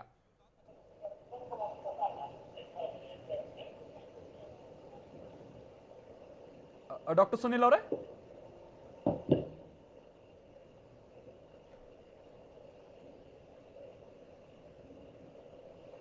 ಇಲ್ಲ, ಸಂಪರ್ಕ ಸಾಧ್ಯ ಆಗ್ತಾ ಇಲ್ಲ ಅಂತ ಕಾಣಿಸುತ್ತೆ. ಮತ್ತೆ ನಮ್ಮ ಪ್ರತಿನಿಧಿ ಜೊತೆಗೆ, ನಮ್ಮ ಡಾಕ್ಟರ್ಸ್ ಜೊತೆಗೆ ನಾವು ಜಾಯಿನ್ ಆಗೋಣ. ಬಟ್ ವಿಚಾರ ಏನು ಅಂತ ಅಂದ್ರೆ, ಜನರಿಗೆ ಈಗಿದ್ದಿರುವಂತ ಗೊಂದಲ ಇದೆ. ಅದೇನು, ಫಸ್ಟ್ ಡೋಸ್ ತೆಗೆದುಕೊಳ್ಬೇಕಾದಂಥವ್ರು ಸೆಕೆಂಡ್ ಡೋಸ್ ತೆಗೆದುಕೊಳ್ಬೇಕಲ್ಲ, ಆ ಟೈಮ್ ಲಿಮಿಟ್ ಕ್ರಾಸ್ ಆಗ್ತಾ ಇದೆ. If I am not wrong, ನಾನು ಕೋವ್ಯಾಕ್ಸಿನ್ ತೆಗೆದುಕೊಳ್ಬೇಕು ಅಂತಂದ್ರೆ 28 ದಿನ ಒಂದು ಡೋಸಿಂದ ಇನ್ನೊಂದು ಡೋಸ್ಗೆ ನನಗೆ ಅವಧಿ ಇದೆ. ಕೋವಿಶೀಲ್ಡ್ ತೆಗೆದುಕೊಳ್ಬೇಕು ಅಂತಾನೆ 42 ದಿನದ ಅವಧಿ ಇದೆ. ಆ ಅವಧಿಯನ್ನ ಮೀರ್ಬಿಟ್ರೆ ಏನ್ ಕತೆ? ಅದು ಇಲ್ಲಿ ಉಂಟಾಗ್ತಾ ಇರುವಂತ ಗೊಂದಲ. ಆಯ್ತಪ್ಪ, ಈಗ ಯಾವತ್ತು ಸಿಗುತ್ತೆ ಅನ್ನುವಂಥದ್ದು ಕೂಡ ಕ್ಲಾರಿಟಿ ಇಲ್ಲ, ಅದು ಸಮಸ್ಯೆ ಆಗ್ತಾ ಇದೆ. ನಮ್ಮ ಜೊತೆಗೆ ರೋಗ ನಿರೋಧಕ ತಜ್ಞರಾಗಿರುವಂತಹ ಡಾಕ್ಟರ್ ಚಂದ್ರಶೇಖರ್ ಅವರು ಜಾಯ್ನ್ ಆಗಿದ್ದಾರೆ. ಡಾಕ್ಟರ್ ಚಂದ್ರಶೇಖರ್ ಅವರೇ, ಇಲ್ಲಿ ಒಂದು ವಿಚಾರ ಜನರನ್ನ ಕಾಡ್ತಾ ಇದೆ. ಅದೇನು ಅಂತ ಅಂದ್ರೆ, ಈ ಒಂದು ಡೋಸ್ನಿಂದ 2ನೇ ಡೋಸ್ಗೆ ಇರುವಂತ ಅವಧಿ ಇದೆಯಲ್ಲ, ಆ ಅವಧಿ ಮೀರ್ ಹೋಗ್ಬಿಟ್ರೆ ಏನ್ ಸಮಸ್ಯೆ ಆಗ್ಬಿಡುತ್ತೆ ಅನ್ನುವಂಥದ್ದು. ಇದಕ್ಕೆ ಸಂಬಂಧಪಟ್ಟಂಗೆ ನೀವು ಹೇಗೆ ಜನರಿಗೆ ಒಂದು ಸೂಚನೆಯನ್ನ ಕೊಡ್ತೀರಾ? ಆದಷ್ಟು ಟೈಮ್ ನ ಮೇಂಟೈನ್ ಮಾಡ್ಕೊಳ್ಳೋದು ಬೆಸ್ಟ್. 4 ವಾರ ಅಥವಾ 6 ವಾರ ಆದ್ಮೇಲೆ ತೀರಾ ಸಿಗಲಿಲ್ಲ ಅಂತ ಹೇಳಿದ್ರೆ ಆತಂಕ ಪಡಪಟ್ಟಂತ ಸಂಬಂಧ ಏನಿಲ್ಲ. ಯಾಕಂದ್ರೆ ಅದನ್ನ ನಾವು ಮತ್ತೆ 12 ವಾರದೊಳಗೆ ತಗೊಂಡ್ರೆ ಏನು ನಾವು 4 ಅಥವಾ 6ನೇ ವಾರದ ಮೇಲೆ ಏನ್ ಎಫೆಕ್ಟ್ ಇರುತ್ತೆ ಅಷ್ಟೇ ಬೆನಿಫಿಟ್ ಇರುತ್ತೆ. ಸೊ ಅದರಿಂದ ನಮಗೆ ಪೂರ್ತಿ 3 ತಿಂಗಳವರೆಗೂ ಟೈಮ್ ಇದೆ. ಸೊ ಬಂದ ಕೂಡಲೇ ತಮ್ಮ ಚಾನ್ಸ್ ಸಿಕ್ಕಿದ ಕೂಡಲೇ ಸೆಕೆಂಡ್ ವ್ಯಾಕ್ಸಿನ್ ತಗೊಳ್ಳಿ. ಮತ್ತೊಂದು ವಿಚಾರ ಇಲ್ಲಿ ಏನ್ ಹೇಳ್ತೀನಿ ಅಂತ ಹೇಳಿದ್ರೆ, ಒಂದು ವ್ಯಾಕ್ಸಿನ್ ತಗೊಂಡ್ರೆ, ಫಸ್ಟ್ ವ್ಯಾಕ್ಸಿನ್ ತಗೊಂಡ್ರೆ ವಿ ಹ್ಯಾವ್ ಅರೌಂಡ್ 50% ಪ್ರೊಟೆಕ್ಷನ್ ಇರುತ್ತೆ. ಅಂದ್ರೆ you are better than the people who have not taken vaccine at all. ಅಂದ್ರೆ ವ್ಯಾಕ್ಸಿನ್ ತಗೊಳ್ಳದೇ ಇರೋರ್ಗಿಂತಲೂ ನಿಮ್ಗೊಂದು 50-60% ಪ್ರೊಟೆಕ್ಷನ್ ಇರುತ್ತೆ. 2ನೇ ತಗೊಂಡ್ರೆ ಆ ಪ್ರೊಟೆಕ್ಷನ್ ಇನ್ನೂ ಜಾಸ್ತಿ ಬರುತ್ತೆ. ಅಂದ್ರೆ ಇನ್ನೊಂದು 70-80% ವರೆಗೂ ಹೋಗುತ್ತೆ. ಸೊ ಅದರಿಂದ ಅಟ್ ಲೀಸ್ಟ್ 50% ಪ್ರೊಟೆಕ್ಷನ್ ಆದ್ರೆ ಇದೆ, ಅಷ್ಟಿರಿ. 2ನೇ ಡೋಸು ಸಿಕ್ಕದ ಕೂಡಲೇ ತಗೊಳ್ಳಿ. ಸ್ವಲ್ಪ ಲೇಟ್ ಆದ್ರೂ ತೀರಾ ಏನು ಅಷ್ಟೊಂದು ದೊಡ್ಡ ವ್ಯತ್ಯಾಸ ಆಗಲ್ಲ. ಅಂದ್ರೆ 12 ವಾರದೊಳಗೆ ತಗೊಂಡ್ರೆ ತಮ್ಮ ಬೆನಿಫಿಟ್ ಏನು 6 ವಾರದೊಳಗೆ ಕರೆಕ್ಟ್ ಆಗಿ ತಗೊಂಡಿದ್ರೆ ಆಗ್ತಿತ್ತಲ್ಲ, ಹಾಗೆ ಆಗುತ್ತೆ. ಅಂದ್ರೆ ಇವೆಲ್ಲ ಹೇಗೆ ಅಂತ ಹೇಳಿದ್ರೆ, ಈ ಇನ್ಸುಲಿನ್ ಡೋಸ್ ತರ correct time to time schedule ಪ್ರಕಾರನೇ ಬೇಕು ಅಂತ ಏನಿಲ್ಲ. ಸ್ವಲ್ಪ 1 ವಾರ ಈ ಕಡೆ ಆ ಕಡೆ ಹೆಚ್ಚು ಕಡಿಮೆ ಆದ್ರೂ ಕೂಡ ಅದ್ರ ಎಫೆಕ್ಟ್ ಬೆನಿಫಿಟ್ ಸೇಮ್ ಇರುತ್ತೆ. ಅದರಿಂದ ತುಂಬಾ ಆತಂಕ ಪಟ್ಟು ನುಗ್ಗಿ ಅಲ್ಲಿ ಹೋಗಿ ಆ ಕ್ಯೂನಲ್ಲಿ ಒದ್ದಾಡಬೇಡ್ರಿ ಅಂತ ಹೇಳ್ತೇನೆ. Correct doctor. ಇನ್ನೊಂದಂದ್ರೆ ಬಹಳ ಚರ್ಚೆ ಆಗ್ತಾರ ಜನರಲಿ ವಾಟ್ಸಪ್ ಮತ್ತು ಬೇರೆ ಬೇರೆ ಕಡೆನೋ ಅಂದ್ರೆ, ಈ ನೀವು ಹೇಳ್ದಂಗೆ ಈಗ 12 ವಾರ ಆದಂತ ನಂತರದಲ್ಲಿ ತಗೊಳ್ಳುವಂತ ವ್ಯಾಕ್ಸಿನ್ ಇರುತ್ತಲ್ಲ, ಅದು ಆಮೇಲೆ ಫಸ್ಟ್ ವ್ಯಾಕ್ಸಿನ್ ಅಂತಾನೆ ಅಥವಾ ಫಸ್ಟ್ ಡೋಸ್ ಅಂತಾನೆ ಕನ್ಸಿಡರ್ ಮಾಡಬೇಕಾಗುತ್ತೆ, ಸೆಕೆಂಡ್ ಡೋಸ್ ಅಂತ ಕನ್ಸಿಡರ್ ಮಾಡೋಕ್ಕಲ್ಲ. ಯಾಕಂದ್ರೆ ಅವಧಿ ಬಹಳ ಮೀರ್ ಹೋಗ್ಬಿಟ್ಟಿರುತ್ತೆ ಅನ್ನುವಂಥದ್ದು. ಇದೊಂಚೂರು ಜನರಿಗೆ ಗೊಂದಲ ಇದೆ. ಇದ್ರ ಬಗ್ಗೆ ಏನ್ ಹೇಳ್ತೀರಾ ಸರ್? ಅಲ್ಲ, ಈಗ ನಿಮಗೆ ಸೆಕೆಂಡ್ ಡೋಸ್ ತಗೊಂಡ್ಮೇಲೆ ನಿಮಗೆ ಎಫೆಕ್ಟಿವ್ ಆಗಿದೆಯಾ ಇಲ್ವಾ ಅನ್ನೋದಕ್ಕೆ ಒಂದು ಟೆಸ್ಟ್ ಇದೆ. ಆಂಟಿಬಾಡಿ ಎಷ್ಟು ಪ್ರೊಡ್ಯೂಸ್ ಆಗಿದೆ ಅಂದ್ಬಿಟ್ಟು ನೀವು ಅದನ್ನ ತಗೊಂಡ್ಬಿಟ್ಟು ಆಂಟಿಬಾಡಿ ನಮಗೆ 100 ಯೂನಿಟ್ಸ್ ಗಿಂತ ಬಂದಿದೆ ಅಂತ ಹೇಳಿದ್ರೆ ನೀವು ಓಕೆ ಸಂಪರ್ಕ ಕಡಿತ ಆಗಿದೆ ಅಂತ ಕಾಣಿಸುತ್ತೆ. ಥ್ಯಾಂಕ್ ಯು ಡಾಕ್ಟರ್ ಚಂದ್ರಶೇಖರ್ ಅವರ. ನಂತರದ ಹಂತಲ್ಲಿ ಇದಕ್ಕೆ ಸಂಬಂಧಪಟ್ಟಂಗೆ ನಿಮ್ಮ ಜೊತೆಗೆ ಮಾತನಾಡ್ತೀನಿ. ಇದಕ್ಕೆ ಸಂಬಂಧಪಟ್ಟಂಗೆ ಜನರಲ್ಲಿ ಇನ್ನೂ ಕೂಡ ಬಹಳ ಗೊಂದಲ ಇದೆ. ಆಮೇಲೆ ನಾವು ಎಲ್ಲಿ ಎಡವಿದ್ವಿ ಅನ್ನುವಂಥದ್ದನ್ನು ಕೂಡ ನಾವೀಗ ಆತ್ಮಾವಲೋಕನ ಮಾಡ್ಕೊಳ್ಬೇಕಾದಂತ ಅನಿವಾರ್ಯತೆ ಇದೆ. ಯಾವಾಗ ವ್ಯಾಕ್ಸಿನ್ ಸಿಗಬಹುದು ಅಂತ ಒಂದು ನಿರೀಕ್ಷೆಯನ್ನ ಇಟ್ಕೊಳ್ಳುವಂತ ನಿಟ್ಟಿನಲ್ಲೂ ಕೂಡ ನಾವೊಂದು ಕಾಲಾವಧಿಯನ್ನ ನೋಡ್ಕೊಳ್ಬೇಕಾಗಿದೆ. ಲಸಿಕೆ ಇಲ್ಲದೆ ಜನ ಓದಾಡ್ತಾ ಇದ್ದಾರೆ. ಇತ್ತ ಸರ್ಕಾರ ಇಲ್ಲಿ ಕ್ರಮ ತೆಗೆದುಕೊಳ್ಬೇಕಾಗಿರೋದು, ಖರೀದಿ ಮಾಡಬೇಕಾಗಿದ್ದಂತ ಸರ್ಕಾರ ಅದರಲ್ಲೇ ಗೊಂದಲ ಇದೆ. ಯಾವಾಗ ಕೊಡ್ತೀವಿ ಅಂತೇಳಿ ಮುಖ್ಯಮಂತ್ರಿಗಳು ಒಂದು ರೀತಿಯಾಗಿ ಹೇಳ್ತಾರೆ, ಆರೋಗ್ಯ ಇಲಾಖೆ ಸಚಿವರು ಮತ್ತೊಂದು ರೀತಿಯಾಗಿ ಹೇಳ್ತಾರೆ. ವ್ಯಾಕ್ಸಿನ್ ಸಿಗದೆ ಹೋದ್ರೆ ಕರ್ನಾಟಕನ ಕಾಪಾಡೋದು ಕಷ್ಟ. ಇಲ್ಲಿ ಸ್ವತಃ ತಜ್ಞರು ಹೇಳ್ತಾ ಇರೋದು, ಸಾವಿನ ಸಂಖ್ಯೆಯನ್ನ ಕಡಿಮೆ ಮಾಡಬೇಕು ಅನ್ನೋದಾದ್ರೆ ನಾವು ಲಸಿಕೆಯನ್ನ ಕೊಡ್ಲೇಬೇಕು. ಲಸಿಕೆ 1ನೇ ಡೋಸ್ ಹಾಕಿಸಿಕೊಂಡವರಿಗೆ 2nd ಡೋಸ್ನ ದಿಗಿಲ್ ಶುರುವಾಗಿದೆ. ಈಗ ಯಾವಾಗ ಹಾಕಿಸ್ಕೋಬೇಕು, ಹಾಕಿಸ್ಕೊಳ್ಳೋಕೆ ಹೋದ್ರೆ ವ್ಯಾಕ್ಸಿನ್ ಸಿಗುತ್ತಾ ಸಿಗೋದಿಲ್ವಾ ಅಂತ ಹೇಳಿ ನಿಗದಿತ ಸಮಯಕ್ಕೆ 2ನೇ ಡೋಸ್ ಪಡೆಯದೇ ಹೋದ್ರೆ ದೊಡ್ಡ ಮಟ್ಟದ ಕಂಟಕ ಏನಾದರೂ ಕಾದಿದೆಯಾ? ನಿಗದಿತ ಸಮಯ ಅಂತ ಹೇಳಿದ್ರೆ ಅದು ಯಾವಾಗ ಹಾಕಿಸ್ಕೊಳ್ಬೇಕು? ಫಸ್ಟ್ ಡೋಸ್ ಹಾಕಿಸಿಕೊಂಡ ನಂತರದಲ್ಲಿ 2nd ಡೋಸ್ ಯಾವ ಅವಧಿಯ ನಂತರದಲ್ಲಿ ಹಾಕಿಸಿಕೊಳ್ಬೇಕು? ಇದೆಲ್ಲವೂ ಕೂಡ ತಜ್ಞರು ಹೇಳ್ತಾ ಇದ್ರು. ವ್ಯಾಕ್ಸಿನ್ ಪಡೆಯೋರು ನಿಗದಿತ ಸಮಯದಲ್ಲಿ ಲಸಿಕೆ 2ನೇ ಡೋಸ್ ಅನ್ನ ಪಡಿಬೇಕು. ಯಾಕೆ ಅಂತ ಹೇಳಿದ್ರೆ 2 ಡೋಸ್ ಲಸಿಕೆ ಪಡಿಲೇಬೇಕು ಅನ್ನುವಂಥದ್ದು ಕಡ್ಡಾಯ ಈ ಕೊರೋನಾ ವ್ಯಾಕ್ಸಿನ್ ಸಂಬಂಧಪಟ್ಟ ಹಾಗೆ. ಇನ್ನು ವ್ಯಾಕ್ಸಿನ್ ಪಡೆಯೋರು ನಿಗದಿತ ಸಮಯದಲ್ಲಿ ಲಸಿಕೆಯ 2ನೇ ಡೋಸ್ ಪಡೆಯದೇ ಹೋದ್ರೆ ದೊಡ್ಡ ಮಟ್ಟದ ಕಷ್ಟ ಏನಾದರೂ ಆಗುತ್ತಾ? 1ನೇ ಡೋಸ್ ಪಡೆದವರು 8 ರಿಂದ 12 ವಾರಗಳಲ್ಲಿ 2ನೇ ಡೋಸ್ ಪಡಿಬೇಕು. ಈ ಹಿಂದೆ 2ನೇ ಡೋಸ್ ಪಡೆಯೋದಕ್ಕೆ 4 ರಿಂದ 6 ವಾರದ ಸಮಯವನ್ನ ನಿಗದಿ ಮಾಡಲಾಗಿತ್ತು. ಆದ್ರೆ ಈಗ 2ನೇ ಡೋಸ್ ಪಡೆಯೋದಕ್ಕೆ ಅಂತ ಹೇಳಿ ಆ 8 ರಿಂದ 12 ವಾರಗಳ ಸಮಯಾವಕಾಶ ಇದೆ. ಅಂತ ಹೇಳಿದ್ರೆ 12 ವಾರ ಅಂತ ಹೇಳಿದ್ರೆ ಹತ್ತಿರ 3 ತಿಂಗಳು. ಅಂದ್ರೆ ಈಗ ಜನವರಿ 16ಕ್ಕೆ ಸ್ಟಾರ್ಟ್ ಆದ ಸಂದರ್ಭದಲ್ಲಿ ಈ ಫ್ರಂಟ್ ಲೈನ್ ವಾರಿಯರ್ಸ್ಗೆ ಅಥವಾ ಹೆಲ್ತ್ ವರ್ಕರ್ಸ್ಗೆ ಕೊಡ್ತಾ ಇದ್ರು, ಅಂಥವರಿಂದ ಹಿಡಿದು ಏಪ್ರಿಲ್ ನಂತರದಲ್ಲಿ 60 ವರ್ಷ ಮೇಲ್ಪಟ್ಟಂಥವ್ರು, ಅದರ ನಂತರದಲ್ಲಿ 45 ವರ್ಷ ಮೇಲ್ಪಟ್ಟಂಥವ್ರಿಗೂ ಕೂಡ ಲಸಿಕೆ ಕೊಡಲಾಗ್ತಾ ಇತ್ತು. ಬರೋಬ್ಬರಿ 3 ತಿಂಗಳ ಕಾಲಾವಕಾಶ ಇದೆ ವ್ಯಾಕ್ಸಿನ್ ಪಡೆದುಕೊಳ್ಳೋದಕ್ಕೆ ಅಂತೇಳಿ ಸ್ವತಃ ತಜ್ಞರು ಹೇಳ್ತಾ ಇದ್ದಾರೆ. ನಮ್ಮ ಜೊತೆಗೆ ಡಾಕ್ಟರ್ ಸುನಿಲ್ ಅವರು ಜಾಯ್ನ್ ಆಗಿದ್ದಾರೆ. ಡಾಕ್ಟರ್ ಸುನಿಲ್ ಅವರೇ, ಇಲ್ಲಿ ಗಮನಿಸ್ತಾ ಇದ್ವಿ, ವ್ಯಾಕ್ಸಿನ್ ಫಸ್ಟ್ ಡೋಸ್ ಅನ್ನ ತೆಗೆದುಕೊಂಡಂಥವರು 2ನೇ ಡೋಸ್ ತೆಗೆದುಕೊಳ್ಳೋದ್ರಲ್ಲಿ ಏನಾದರೂ ವ್ಯತ್ಯಾಸ ಆದರೆ ನಿಗದಿತ ಸಮಯಕ್ಕಿಂತ ಜಾಸ್ತಿ ಅವಧಿನಲ್ಲಿ ತೆಗೆದುಕೊಂಡ್ರೆ ಅದನ್ನ ಫಸ್ಟ್ ಡೋಸ್ ಅಂತ ಹೇಳಿ ಕನ್ಸಿಡರ್ ಮಾಡಬೇಕಾದಂತ ಅನಿವಾರ್ಯತೆ ಎದುರಾಗುತ್ತೆ. ಯಾಕೆ ಅಂತ ಹೇಳಿದ್ರೆ ನೀವು ಮೊದಲನೇ ಡೋಸ್ ತೆಗೆದುಕೊಂಡಿರೋದಕ್ಕಿಂತ ಅವಧಿ ಜಾಸ್ತಿ ಇದೆ ಅನ್ನೋ ಕಾರಣಕ್ಕಾಗಿ ಎಫಿಕಸಿ ಇರೋದಿಲ್ಲ ಅನ್ನುವಂತ ಮಾತಿದೆ. ಏನ್ ಹೇಳ್ತೀರಿ?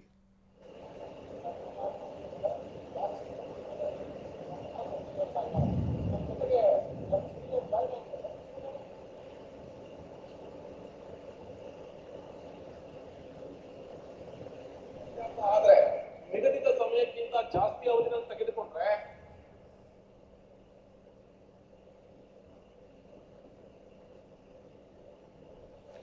ಮೋಸ್ಟ್ಲಿ ತಾಂತ್ರಿಕ ವಿಚಾರಕ್ಕೆ ಸಂಬಂಧಪಟ್ಟ ಹಾಗೆ ಸ್ವಲ್ಪ ಸಮಸ್ಯೆ ಇದೆ. ಮತ್ತೆ ಅವರನ್ನು ಸಂಪರ್ಕಿಸ್ತೀನಿ. ದಿವ್ಯವರೇ, ಒಂದು ವಿಚಾರ ಇಲ್ಲಿ ಗಮನಿಸ್ತಾ ಇದ್ವಿ, ತೆಗೆದುಕೊಳ್ಳುವಂಥ ಡೋಸ್ ಇದೆಯಲ್ಲ ಆ ವಿಚಾರನ ಡಾಕ್ಟರ್ ಚಂದ್ರಶೇಖರ್ ಅವರು ಕ್ಲಾರಿಟಿ ಕೊಡ್ತಾ ಇದ್ರು. 3 ತಿಂಗಳವರೆಗೂ ಕೂಡ ಅವಧಿ ಇದೆ, ಹೆದರುವಂಥ ಅವಶ್ಯಕತೆ ಇಲ್ಲ ಅಂತ ಹೇಳಿ.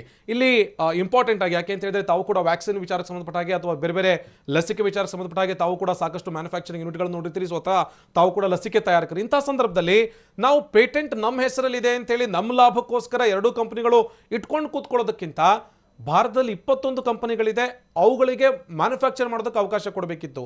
ಆ ನಿಟ್ಟಿನಲ್ಲಿ ಮಾಡಿದ್ದಿದ್ರೆ ಎಷ್ಟು ಲಾಭ ಆಗಿರೋದು ಅಂತ ಇಷ್ಟೊತ್ತಿಗೆ. ಇಲ್ಲ, 21 ಕಂಪನಿಗಳು ಇದ್ದು ಭಾರತದಲ್ಲಿ ಎಲ್ಲ 21 ಕಂಪನಿಗಳಿಗೂ ಈ ಥರ ಒಂದು vaccine, Covid vaccine manufacturing capacity ಇರಲ್ಲ. ಕೆಲವರು ಓರಲ್ ವ್ಯಾಕ್ಸಿನ್ಸ್ ಮಾತ್ರ ಮಾಡ್ತಿರ್ತಾರೆ, ಕೆಲವು ಬೇರೆ ಥರ ವ್ಯಾಕ್ಸಿನ್ಸ್ ಮಾಡ್ತಾ ಇರ್ತಾರೆ. ಅವರಲ್ಲಿರೋ ಮ್ಯಾನುಫ್ಯಾಕ್ಚರಿಂಗ್ ಯೂನಿಟ್ ಇದು ಬೇರೆ, ಇನ್ಸ್ಟ್ರೂಮೆಂಟ್ಸು ಎಕ್ವಿಪ್ಮೆಂಟ್ಸ್ ಬೇರೆ. ಸೊ ಇದೆಲ್ಲ ಬೇರೆ ಇರುತ್ತೆ. ಹಂಗೆ ನೋಡಿಕೊಂಡ್ರೆ ಅಟ್ಲೀಸ್ಟ್ 4 ರಿಂದ 5 ಕಂಪ್ನೀಸ್ಗೆ ಅಟ್ಲೀಸ್ಟ್ ಕೊಡ್ಬೋದು. ಎಲ್ಲ 20 ಕಂಪ್ನೀಸ್ ಕೊಡೋಕ್ಕಾಗಿಲ್ಲ ಅಂದು 4 ರಿಂದ 5 ಕಂಪ್ನೀಸ್, ಶಾಂತಾ ಬಯೋಟೆಕ್ಕು, ಕೆಲವೊಂದು ಕಂಪ್ನೀಸ್ ಇದೆ ವಿಚ್ ಕೊಡ್ಬೋದು. ಅವ್ರೇನಾದ್ರು ಟೆಕ್ನಾಲಜಿ ಟ್ರಾನ್ಸ್ಫರ್ ಮಾಡಿದ್ರೆ ಏನಿದೆಯೋ ಯಥಾವತ್ತು ಕೋವಿಶೀಲ್ಡ್ ಯಾವ ಥರ ಇದೆಯೋ, ಕೋವ್ಯಾಕ್ಸಿನ್ ಯಾವುದಿದೆಯೋ ಅದೇ ಥರ ಮ್ಯಾನುಫ್ಯಾಕ್ಚರಿಂಗ್ ಮಾಡಿ ಲೋಕಲಲ್ಲಿರೋರ್ಗೆ ಅಟ್ಲೀಸ್ಟ್ ಡಿಸ್ಟ್ರಿಬ್ಯೂಟ್ ಮಾಡ್ಬೋದು. ನಮ್ಮ ದುರ್ದೈವ ಏನಂದರೆ ಬೇರೆ ಬೇರೆ ಸ್ಟೇಟ್ಗಳಿಗೆಲ್ಲ ಸಿಕ್ಕಿರೋ ಲಸಿಕೆಗಿಂತ ನಮಗೆ ತುಂಬ ಕಡಿಮೆ ಸಿಕ್ಕಿದೆ. ಆ್ಯಂಡ್ ಕರ್ನಾಟಕದಲ್ಲಿ ಒಂದು ಕೂಡ ವ್ಯಾಕ್ಸಿನ್ ಮ್ಯಾನುಫ್ಯಾಕ್ಚರಿಂಗ್ ಯೂನಿಟ್ ಇಲ್ಲ. ITBT ಸೆಂಟರ್ ಅಂತ ಹೇಳ್ತೀವಿ ನಾವು ಕರ್ನಾಟಕಕ್ಕೆ, ಒಂದು ಕೂಡ ವ್ಯಾಕ್ಸಿನ್ ಮ್ಯಾನುಫ್ಯಾಕ್ಚರಿಂಗ್ ಕಂಪ್ನಿ ಇಲ್ಲ. ಸರ್ಕಾರ ಈ ನಿಟ್ಟಿನಲ್ಲಿ ಕೂಡ ಯೋಚನೆ ಮಾಡಬೇಕಾಗಿ ಬರುತ್ತೆ. ಇನ್ನು ಈ ಕೋವಿಡ್ ಇವತ್ತಿಗೆ ಮುಗಿಯೋದಿಲ್ಲ, ಇದು ಇನ್ನು 10 ವರ್ಷ ಇರುತ್ತೆ, 15 ವರ್ಷ ಇರುತ್ತೆ.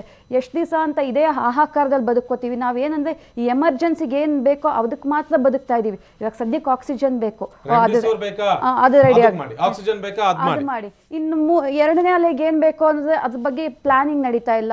ನೆಕ್ಸ್ಟ್ ಇನ್ನು ಒಂದು ವರ್ಷ ಆದ್ಮೇಲೆ ಏನ್ ಬರ್ಬೋದು ಅದ್ರ ಬಗ್ಗೆ ಪ್ಲಾನಿಂಗ್ ನಡೀತಾ ಇಲ್ಲ.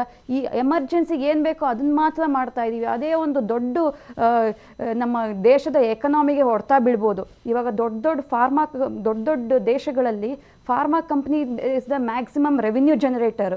ಒಂದು ವ್ಯಾಕ್ಸಿನು ಅಥವಾ ಒಂದು ಡ್ರಗ್ಸು ತಯಾರು ಮಾಡೋಕ್ಕೆ $1 ಬಿಲಿಯನ್ ಅಷ್ಟು ಇನ್ವೆಸ್ಟ್ ಮಾಡಿರ್ತಾರೆ. ಆ ಇನ್ವೆಸ್ಟ್ಮೆಂಟ್ ಮಾಡೋದಕ್ಕೆ ಅವರು ಇವಾಗ ನಾವೇನಾದ್ರು ಪೇಟೆಂಟ್ ಬೇರೆ ಕಂಪ್ನಿಗೆ ಅಥವಾ ಬೇರೆ ದೇಶಗಳಿಗೆ ಕೊಟ್ಬಿಟ್ರೆ ಬೇರೆ ನಿಮ್ಮ ಫ್ಯೂಚರಲ್ಲಿ ಇನ್ವೆಸ್ಟರ್ಸ್ ಬರೋದಿಲ್ಲ. ನಮಗೆ ಈ ಥರ ಎಲ್ಲ ಡಿಸ್ಟ್ರಿಬ್ಯೂಟ್ ಮಾಡಿಬಿಡ್ತಾರೆ. ಆ ಇನ್ವೆಸ್ಟರ್ಗೆ ವಾಪಸ್ ದುಡ್ಡು ಬರಬೇಕಲ್ಲ. ಈ ಥರದ್ದೆಲ್ಲ ಯೋಚನೆ ಇಟ್ಕೊಂಡು ಅವರು ಕೂಡ ಅದೇ ಥರ ಬಿಹೇವ್ ಮಾಡ್ತಿದ್ದಾರೆ. ಅದಕ್ಕೆ ವರ್ಲ್ಡ್ ಟ್ರೇಡ್ ಆರ್ಗನೈಸೇಷನ್ಸ್ ಅಂತ ಒಂದಿದೆ. 166 ಕಂಟ್ರಿಗಳು ಈ ಥರದೊಂದು ಪ್ಯಾಂಡಮಿಕ್ ಸಮಯದಲ್ಲಿ ಪೇಟೆಂಟ್ನ ಬೇರೆಯವ್ರು ಕೊಡುವಂಥ ಡಿಸಿಷನ್ ತೊಗೋಬೇಕು. ಬಟ್ ಇಲ್ಲಿ ದೊಡ್ಡ ಫಾರ್ಮಾ ಕಂಪ್ನಿಗಳ ಲಾಬಿ ಇದೆ. ಲಾಬಿ ಇರೋದ್ರಿಂದ ಅದನ್ನು ಮಾಡೋಕ್ಕೆ ಯಾರೂ ಬಿಡ್ತಾ ಇಲ್ಲ. ಬೇಕಾದಷ್ಟು ಕಂಪ್ನಿಗಳು ಪ್ರಪಂಚಾದ್ಯಂತ ಇದೆ ಈ ವ್ಯಾಕ್ಸಿನ್ ಮ್ಯಾನುಫ್ಯಾಕ್ಚರ್ ಮಾಡುವಂಥದ್ದು. ಒಂದೇ ಥಿಂಗ್ ಅಂದರೆ ಅವ್ರ ಹತ್ರ ಟೆಕ್ನಾಲಜಿ ಇರಲ್ಲ ಅಥವಾ ಕ್ಲಿನಿಕಲ್ ಸ್ಟಡಿ ಮಾಡಿರಲ್ಲ. ಇವಾಗ ಸ್ಪುಟ್ನಿಕ್ ವ್ಯಾಕ್ಸಿನ್ನ ನಮ್ಮ ದೇಶಕ್ಕೆ ರಷ್ಯಾದಿಂದ ಇಲ್ಲಿಗೆ ತರಿಸ್ಕೊಂಡ್ವಿ. ಹೇಗೆ ಇಲ್ಲಿ ಒಂದು ಸಣ್ಣ ಗ್ರೂಪ್ ಮೇಲೆ ಕ್ಲಿನಿಕಲ್ ಸ್ಟಡಿ ಮಾಡಿದ್ವಿ, ಅಲ್ಲಿಂದ ತೊಗೊಂಡ್ವಿ. ಹಿಂಗೆ ಬೇರೆ ಬೇರೆ ದೇಶಗಳನ್ನ ಅಪ್ರೋಚ್ ಮಾಡಿ ಅವ್ರ ಹತ್ರ ಏನಕ್ಕೆ ಅಗ್ರಿಮೆಂಟ್ ಮಾಡ್ಕೋಬಾರ್ದು. ನಮ್ಮ ದೇಶದವರು ಏನಕ್ಕೆ ವ್ಯಾಕ್ಸಿನ್ ಖರೀದಿ ಬಗ್ಗೆನೂ ಯೋಚನೆ ಮಾಡ್ತಿಲ್ಲ. ಈ ಸದ್ಯಕ್ಕೆ ಮ್ಯಾನುಫ್ಯಾಕ್ಚರಿಂಗ್ ಕೆಪಾಸಿಟಿ ಇಲ್ಲ ಅಂತಿದೆ, ಖರೀದಿ ಮಾಡ್ಬೋದಲ್ಲ, ಅದ್ರ ಬಗ್ಗೆನೂ ಯೋಚನೆ ಮಾಡ್ತಿಲ್ಲ. ಜಾನ್ಸನ್ ಒಂದೇ ಡೋಸ್, 1 ಡೋಸ್ ಸಾಕು, 2 ಡೋಸ್ ಕೊಡಬೇಕಾಗಿಲ್ಲ. ಇಂಥದ್ದು ಇಮಿಡಿಯೇಟ್ ಸೊಲ್ಯೂಷನ್ಸ್ ಯಾಕೆ ತೊಗೊಂಬರ್ತಿಲ್ಲ? ಯಾಕೆ ಯುನಿಸೆಫ್, WHO ಇವ್ರನ್ನೆಲ್ಲ ಅಪ್ರೋಚ್ ಮಾಡಿ ನಾವು ತುಂಬ ಕಷ್ಟದ ಸ್ಥಿತಿಯಲ್ಲಿದ್ದೀವಿ, ದಯವಿಟ್ಟು ಸಹಾಯ ಮಾಡಿ ಅಂತ ಕೇಂದ್ರದಿಂದ ಕೂಡ ಯಾಕೆ ಅಪ್ರೋಚ್ ಮಾಡ್ತಿಲ್ಲ ಇಂಥ ಬಾಡೀಸ್ನ? ನಮ್ಮ ಈ ಪ್ಯಾಂಡಮಿಕ್ ಸಿಚುವೇಶನ್ಲಿ ಅವರು ಹೆಲ್ಪ್ ಮಾಡಕ್ಕೆ ರೆಡಿ ಇರ್ತಾರೆ, ಬಟ್ ಇಲ್ಲಿಂದ ಸರಿಯಾದ ಅಪ್ರೋಚ್ ಹೋಗ್ತಿಲ್ಲ ಅನ್ನೋದು ನನ್ನ ನಿಜ. ಸೊ ಇದೆಲ್ಲ ಒಂದ್ ಕಡೆ ಆದ್ರೆ ಮತ್ತೊಂದ್ ಕಡೆ ಆಯ್ತಪ್ಪ, ಈಗ 2ನೇ ಅಲೆ ನಾವ್ ಇದೀವಿ, ಈಗ ನಾಡ್ದು 15ನೇ ತಾರೀಕಿಗೆ ಪೀಕಿಗೆ ಹೋಗ್ಬೋದು, ಈ ತಿಂಗಳಲ್ಲಿ ಎಂಡಲ್ಲೋ ಅಥವಾ ಮುಂದಿನ ತಿಂಗಳು ಮಧ್ಯದಲ್ಲೋ ಇದರಿಂದ ನಮ್ಗೆ ರಿಲೀಫ್ ಸಿಗ್ಬೋದು, ಅಷ್ಟಕ್ಕೆ ಮುಗೀತಾ? ನೋ, ದೇಶಕ್ಕೆ 3ನೇ ಅಲೆಯ ಡೆಡ್ಲಿ ವಾರ್ನಿಂಗ್ ಇದೆ. ತುರ್ತಾಗಿ ಲಸಿಕೆ ನೀಡದೆ ಹೋದ್ರೆ ದೇಶದಲ್ಲಿ ಹೆಮ್ಮಾರಿ ಮೃತ್ಯು ರಣಕ್ಕೆ ಹಾಕುವಂತ ಚಾನ್ಸಸ್ ಇದೆ ಅನ್ನುವಂಥದ್ದನ್ನ ಹಲವಾರು ತಜ್ಞರು, ಅದರಲ್ಲೂ ನೋಡಿ ಆಗಸ್ಟ್ ವೇಳೆಗೆ 10 ಲಕ್ಷ ಜನ ಬಲಿಯಾಗ್ತಾರೆ ಅಂತ Lancet journal, it's a top medical journal ಇಡೀ ವಿಶ್ವದಲ್ಲೇ ನಾವು ನೋಡಿದ್ರೆ ಲ್ಯಾನ್ಸೆಟ್ ಜರ್ನಲ್ ಎಚ್ಚರಿಸಿದೆ. ಈಗ ನಮ್ಮ ಸಾವಿನ ಸಂಖ್ಯೆ 2,20,000ನೋ ಆ ಲೆಕ್ಕದಲ್ಲಿದೆ, 2,20,000-30,000 ದೇಶದಾದ್ಯಂತ. ಬಟ್ ಹಂಗಲ್ಲ, 10 ಲಕ್ಷಕ್ಕೆ ಹೋಗುತ್ತೆ ಆಗಸ್ಟ್ ಒಳಗಾಗಿ. 18 ವರ್ಷ ಮೇಲ್ಪಟ್ಟಂತವರಿಗೆ ಲಸಿಕೆ ನೀಡಿದ್ರೆ ಮಾತ್ರ ನೀವು ಜೀವ ಉಳಿಸ್ಕೊಳ್ಳೋಕ್ ಸಾಧ್ಯ. ಇದನ್ನ WHO ಹೇಳ್ತಾ ಇದೆ, ಲ್ಯಾನ್ಸೆಟ್ ಜರ್ನಲ್ ಹೇಳ್ತಾ ಇದ್ದಾರೆ, ವಿಶ್ವದ ಹಲವಾರು ತಜ್ಞರು ಕೂಡ ಹೇಳ್ತಾ ಇದ್ದಾರೆ. ಕೊರೋನಾ 3ನೇ ಅಲೆ ಮಕ್ಕಳ ಮೇಲೆ ಬಹಳ ಅಟ್ಯಾಕ್ ಮಾಡುತ್ತೆ. ಜೀವ ಉಳಿಸಬೇಕು ಅಂತ ಅಂದ್ರೆ 12 ವರ್ಷದ ಮೇಲ್ಪಟ್ಟಂತವರಿಗೂ ಕೂಡ ಲಸಿಕೆ ನೀಡಲೇಬೇಕು ಅನ್ನುವಂಥದ್ದನ್ನು ಕೂಡ ಕೆಲವರು ಸಜೆಸ್ಟ್ ಮಾಡ್ತಿದ್ದಾರೆ. ಇದಕ್ಕೆ ಕೆನಡಾದ ಎಕ್ಸಾಂಪಲ್ ಅನ್ನ ಕೊಡ್ತಾ ಇದ್ದಾರೆ. ಯಾಕೆ ಅಂತ ಅಂದ್ರೆ ಕೆನಡಾದಲ್ಲಿ 12 ವರ್ಷ ಮೇಲ್ಪಟ್ಟಂತವರಿಗೂ ಕೂಡ ಈಗ ಲಸಿಕೆಯನ್ನ ಕೊಡುವಂತ ಕೆಲಸ ಆಗ್ತಾ ಇದೆ. ನಮ್ಮಲ್ಲಿ 12 ಹೋಗ್ಲಿ, 18 ಹೋಗ್ಲಿ, 44 ಹೋಗ್ಲಿ, 45 ವರ್ಷ ಮೇಲ್ಪಟ್ಟಂತವರಿಗೂ ಲಸಿಕೆ ಕೊಡುವಂತ ಕೆಲಸ ಇನ್ನೂ ಕೂಡ ಸರಿಯಾಗಿ ಆಗ್ತಾ ಇಲ್ಲ. ಅಂದ್ರೆ ಆ ವೇಗ ಇಲ್ಲ. ಇದು ನಮ್ಗೆ 3ನೇ ಅಲೆ ಸಂದರ್ಭದಲ್ಲಿ ಬಹಳ ದೊಡ್ಡ ಹೊಡೆತ ಕೊಡುತ್ತೆ ಅನ್ನುವಂಥದ್ದನ್ನ ಎಚ್ಚರಿಸ್ತಾ ಇದ್ದಾರೆ. 3ನೇ ಅಲೆ ಸಂದರ್ಭದಲ್ಲಿ ಪ್ರತಿಯೋರ್ವರು ಕೂಡ ಲಸಿಕೆ ಹಾಕೊಂಡು ಆಮೇಲೆ ಕೊರೋನಾದ ವಿರುದ್ಧ ಅಂತ ನಾವೇನ್ ಪಾಲಿಸಬೇಕಾದಂತ ನಿಯಮಗಳನ್ನ ಸರಿಯಾಗಿ ಪಾಲಿಸಿದ್ರೆ ಮಾತ್ರ ಜೀವ ಉಳಿಸ್ಕೊಳ್ಳೋಕೆ ಸಾಧ್ಯ ಅನ್ನುವಂತ ತಜ್ಞರು ಹೇಳ್ತಾ ಇದ್ದಾರೆ. ಲಸಿಕೆಯನ್ನು ಹೊಂದಿಸಿಕೊಳ್ಳೋದ್ರಲ್ಲಿ ಅಥವಾ ಲಸಿಕೆ ತೆಗೆದುಕೊಂಡಂತವರು ಇನ್ನೊಂದು ಡೋಸ್ನ ಲಸಿಕೆ ತೆಗೆದುಕೊಳ್ಳೋದ್ರಲ್ಲಿ ಪರದಾಡುವಂತ ಸ್ಥಿತಿ ನಿರ್ಮಾಣ ಆಗಿದೆ. ಇದಕ್ಕೆಲ್ಲದಕ್ಕೂ ಕೂಡ ಕಾರಣ ಸರ್ಕಾರ ಮುಂದಾಲೋಚನೆಯನ್ನ ಮಾಡಿ ಲಸಿಕೆ ತಯಾರಿ ಆಗಿರ್ಬೋದು ಅಥವಾ ಲಸಿಕೆ ಹಂಚಿಕೆ ಆಗ್ಬೋದು, ಇದ್ರ ಬಗ್ಗೆ ದೊಡ್ಡ ಮಟ್ಟದ ಪ್ಲಾನ್ ಮಾಡಿಕೊಳ್ಬೇಕಿತ್ತು. ಅಲ್ಲಿ ಎಲ್ಲೋ ಒಂದು ಕಡೆಗೆ ಕೇಂದ್ರ ಸರ್ಕಾರ ಜೊತೆಗೆ ರಾಜ್ಯ ಸರ್ಕಾರಗಳು ಎಡವಿದೆಯಾ ಅನ್ನುವಂಥ ಬಹುದೊಡ್ಡ ಪ್ರಶ್ನೆ ಕಾಡ್ತಾ ಇದೆ. ನಮ್ಮ ಜೊತೆಗೆ ಡಾಕ್ಟರ್ ಸುನಿಲ್ ಜಾಯ್ನ್ ಆಗಿದ್ದಾರೆ. ಡಾಕ್ಟರ್ ಸುನಿಲ್, ಇಲ್ಲಿ ಗಮನಿಸ್ತಾ ಇದ್ವಿ 2 ವಿಚಾರ ಐತಿ ಇಲ್ಲಿ. ಒಂದು, ವ್ಯಾಕ್ಸಿನ್ ಅನ್ನ ತಯಾರಿಸೋದ್ರಲ್ಲಿ ನಾವು ಎಡವಿದೀವಿ. ಯಾಕೆ ಅಂತ ಹೇಳಿದ್ರೆ ಪೇಟೆಂಟ್ ನಮ್ದು ಅಂತೇಳಿ ಇಟ್ಕೊಂಡು ಕೂತಿರುವಂಥ ಔಷಧಿ ತಯಾರಕರು ಅದನ್ನು ಬೇರೆಯವ್ರಿಗೆ ಕೊಡ್ತಾ ಇಲ್ಲ, ಹೀಗಾಗಿ ಲಸಿಕೆ ದೊಡ್ಡ ಮಟ್ಟದಲ್ಲಿ ಉತ್ಪಾದನೆ ಆಗ್ತಾ ಇಲ್ಲ, ಒಂದು ಭಾಗ.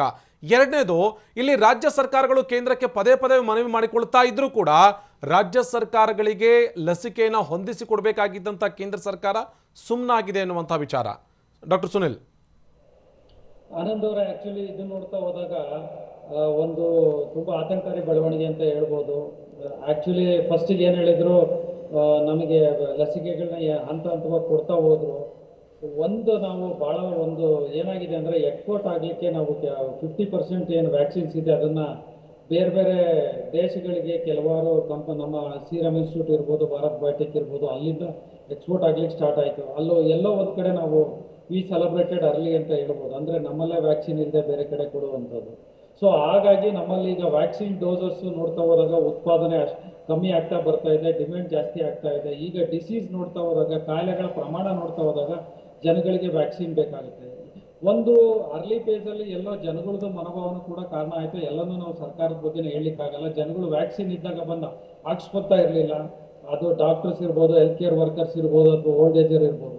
ಪ್ರಾಬಬಲಿ ಈ ವ್ಯಾಕ್ಸಿನ್ ಬಂದಾಗ ನಾವು ಅಡ್ವೊಕೇಸಿ ಅಂತ ಹೇಳ್ತೀವಿ, ಅಥವಾ ಜನಗಳನ್ನ ವಿಶ್ವಾಸದಲ್ಲಿ ಅಥವಾ ಸಂಘ ಸಂಸ್ಥೆಗಳನ್ನ ವಿಶ್ವಾಸದಲ್ಲಿ ತಗೊಳ್ಳೋ ಕೆಲಸ ಕೇಂದ್ರ ಸರ್ಕಾರ ಇನ್ನೂ ಸ್ವಲ್ಪ ಮಾಡಬೇಕಿತ್ತು ಅಂತ ಅನ್ಸುತ್ತೆ. ಹಾಗಾಗಿ ಅದು ಕೇಂದ್ರ ಸರ್ಕಾರ ಸರಿಯಾಗಿ ಮಾಡಿದ್ರೆ ಖಂಡಿತವಾಗ್ಲೂ ಅದನ್ನ ರಾಜ್ಯ ಸರ್ಕಾರಗಳು ಫಾಲೋ ಮಾಡ್ತಾ ಇದ್ವು. ಇದ್ರಲ್ಲಿ ಗಮನದಲ್ಲಿ ಇಟ್ಕೋಬೇಕು, ಆನಂದ್, ಯಾವುದೇ ಒಂದು ಮಾನದಂಡ ಇದ್ರಲ್ಲಿ ನಮ್ದು ಏನ್ ಬಂದಿದೆ ಎಲ್ಲೂ ಕೂಡ ಇದು ರಾಜ್ಯ ಸರ್ಕಾರದಲ್ಲಿ ಇಲ್ಲ.